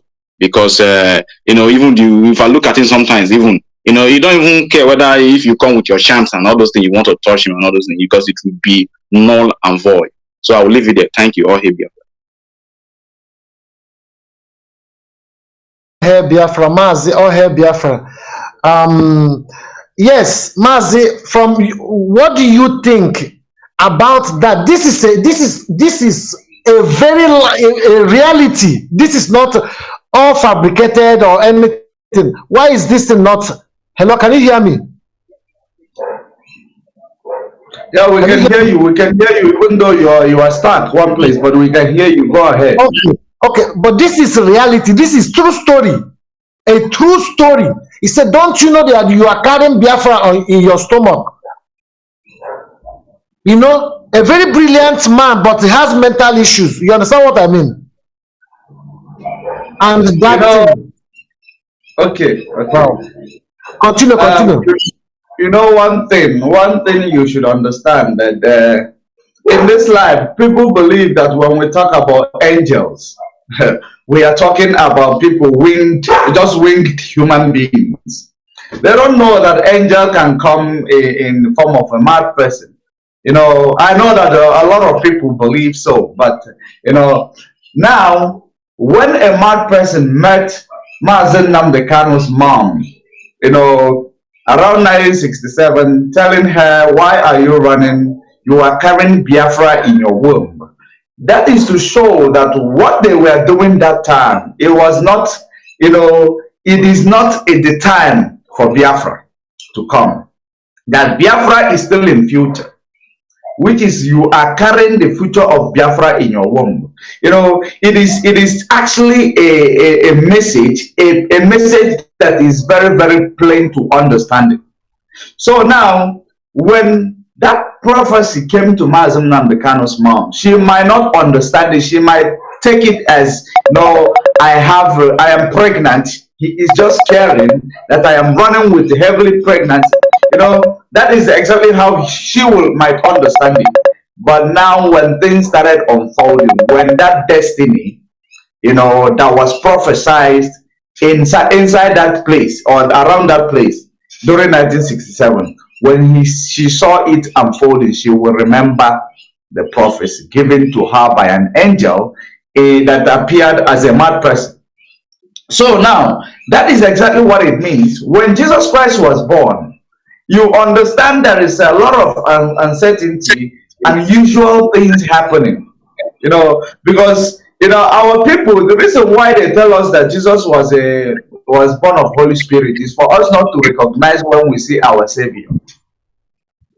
That is the reason why they told us he is a Holy Spirit. He was born as a Holy Spirit. No sex was done. It came upon Mary. So now, the same way, like I always tell people that the same way Jesus Christ was born, there were some uncertainties during that time. There were a lot of things happening during the time of birth of Jesus Christ. I don't know this history that you are telling me about Mazi Nnamdi Kanu. I just heard it recently from the Experiment Finland, claiming that he also was born the same way. So, but I didn't try to listen to him or pay attention to what he was saying, because I know him. My spirit knows that I can never take any history from him. He does not know any of it. It is all about conspiracy. That is the reason why I didn't take it serious. But having heard it from you right now, I think I am now in a good position to analyze it. But Jesus Christ said that he was born like his father is a crown or blah blah blah. Warrant chief, warrant. So leave the warrant. We are talking about a revelation that was made by a person that you don't believe he can say such a thing, and that is happening today. That is happening today. Mazi Nnamdi Kanu, without deterrent, without deviation, without any distraction, he has maintained consistency over this Biafran struggle. Either I die getting this or I die getting this. You understand what I mean? There is something so revealing and potential about it. That's what I'm trying to say. Thank you. Continue. Okay, if you understand, like I was saying about Jesus Christ during the time of his birth, there was a lot of uncertainty. Like during the time the Mary was pregnant, there was a lot of uncertainties. And when he was, you know, born, he was not born in a hospital, in a good place, in a beautiful place, or in a mansion. Rather, he was born in a place of animal, Bethlehem. So it is actually a metaphor for us to understand that a king does not come from a mansion. A leader does not come from a mansion. A leader is a mantle. From the womb, they give him that mantle. And now, having been pregnant During that time of uncertainty, Biafra war is going on, and that child survived, woke up to this world, having heart.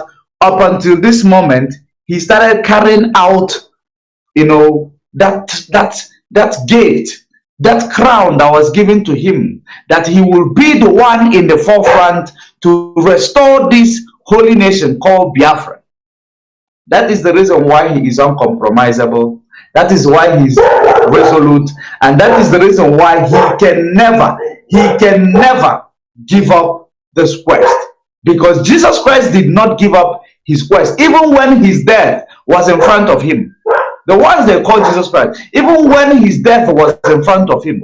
There are many metaphors in the Bible that when I come across them, I will use them to judge exactly what is happening now. It gives me hope. And that is the reason why I believe in Mazi Nnamdi Kanu. And I know that he is going to deliver this nation of Biafra in due course. Thank you very much.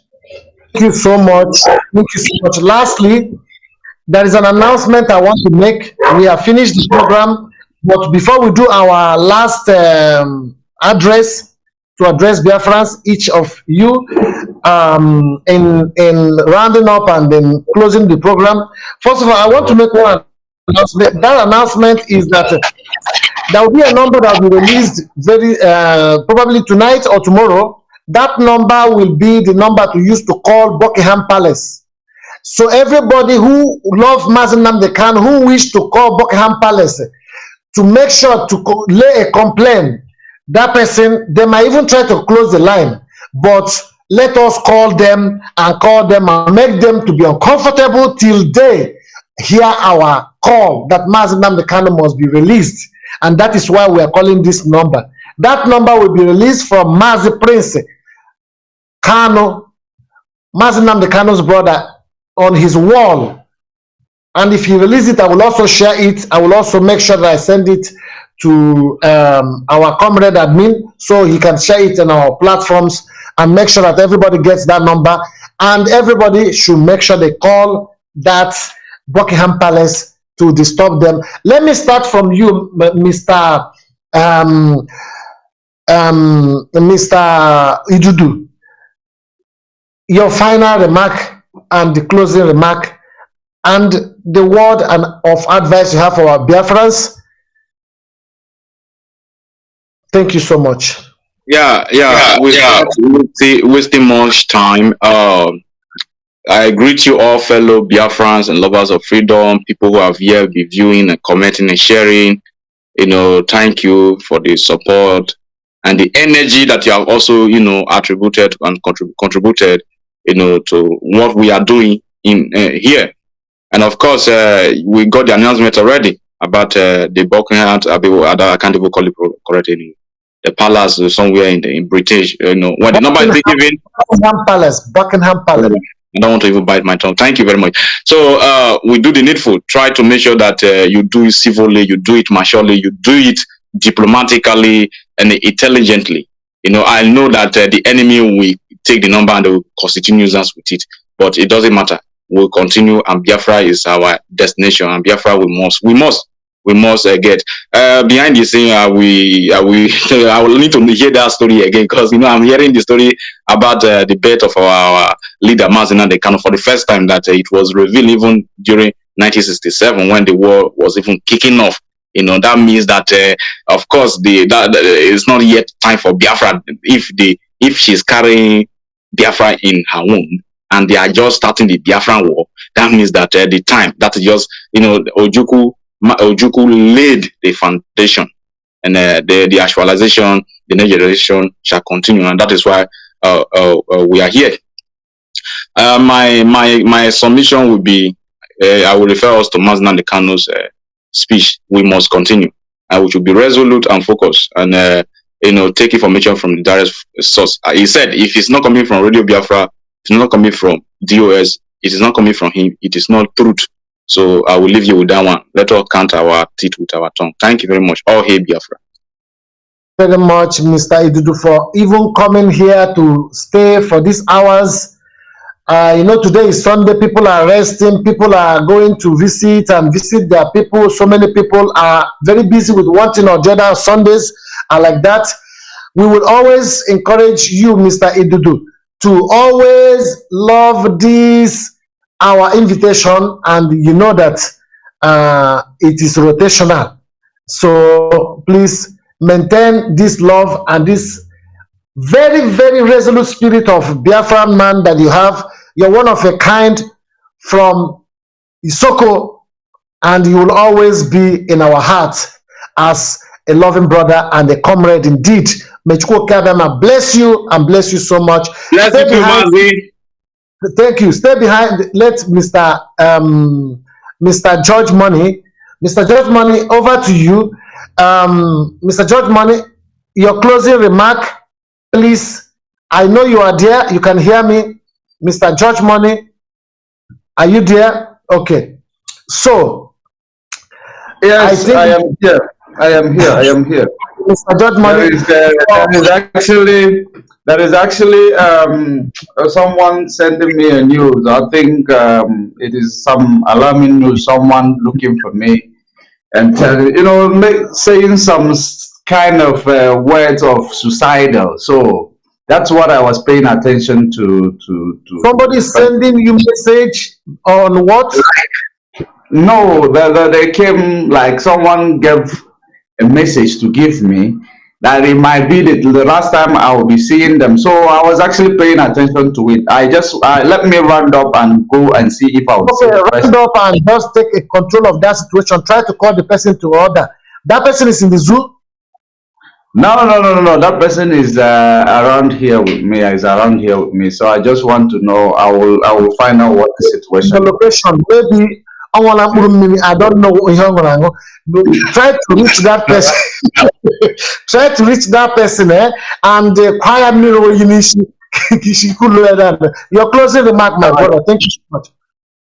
Okay, thank you very much. Great Biafrans all over the world. It's been a pleasure to be in your midst, talking, sharing knowledge, and you guys that are in comment section, kudos to you. You guys have been wonderful. Even the autopiloters that are in the comment section, you guys did great because you actually gave us company, even though you are trying to attack us. But it is not working against us. It's actually promoting us. So you guys should keep it up.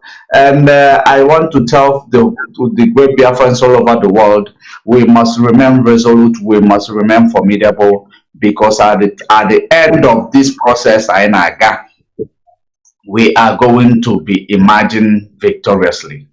Thank you very much. Thank you so much, Mazi, George Money. Both of you, I want to do my closing remark and we sign off together. So I want to say, Biafrans, you people are great people. You people are wonderful people. We love you, and that is why we are on this mission to make sure that our voice will be heard all over the world, and that we will send that awareness that wasn't sent during the time of 1967 to 1970, that we all have really fought so hard to make sure that our voice will be heard this present time, so that even as they are killing us, the world are bearing us witness that we are not the same people with these people, that there's something that differentiates us from these people, that we are people of a great value, and we are people that are so much more refined, and we have a direction, and that our direction and the destiny is to restore Biafra, to create a future for our present generation and the coming generation of our own people and people around us, and at large and at length across Africa, to embrace people of love, embrace people with love and peace and harmony. So I thank you all, Biafrans. Always remember who you are. Don't allow anybody to define for you who you are. I will always be saying this. That was the same thing that the British did to change our identity, to try to make you to be inferior. That is why most people all over the world who are black people, they are doing bleaching. They want to change their color. They want to make themselves, because they are fighting with your identity. You have to be proud of who you are. You are loved. You are excellently loved by all Biafrans. We don't care how many people that participated today, how many people that shared about. Before you leave, also don't forget to share this message, because this message from the beginning to the end is bombshell. So always understand that whenever we are here for a big and a real deal. Remain blessed. Mazi and all the panelists who are here, Mazi, George Money, and Mazi Dudu. Is this your name is worrying me so much? Oviemunu, Mazi Oviemunu. I also love to always have this company together with you and Mr. George Money. We will keep it up. And Mazi Nnamdi Kanu have trained us. We are graduate of Radio Biafra, and that is why whenever he's not even around, we are standing to the mantle of this legacy, and we will continue to do it. Love you back, all my brothers, and all our sisters in Biafra land and overseas and abroad, wherever you are. Be watchful, be mindful, remember who you are. You are loved by all of us, and that is why we are on this road. Do not allow anybody to distract you or to make you to be someone that will lose focus out of saga or no saga. Remain the child of Chukwukadama. May Chukwukadama guide and provide for your family. Thank you so much. Remain blessed. We are signing out now, and admin, take over.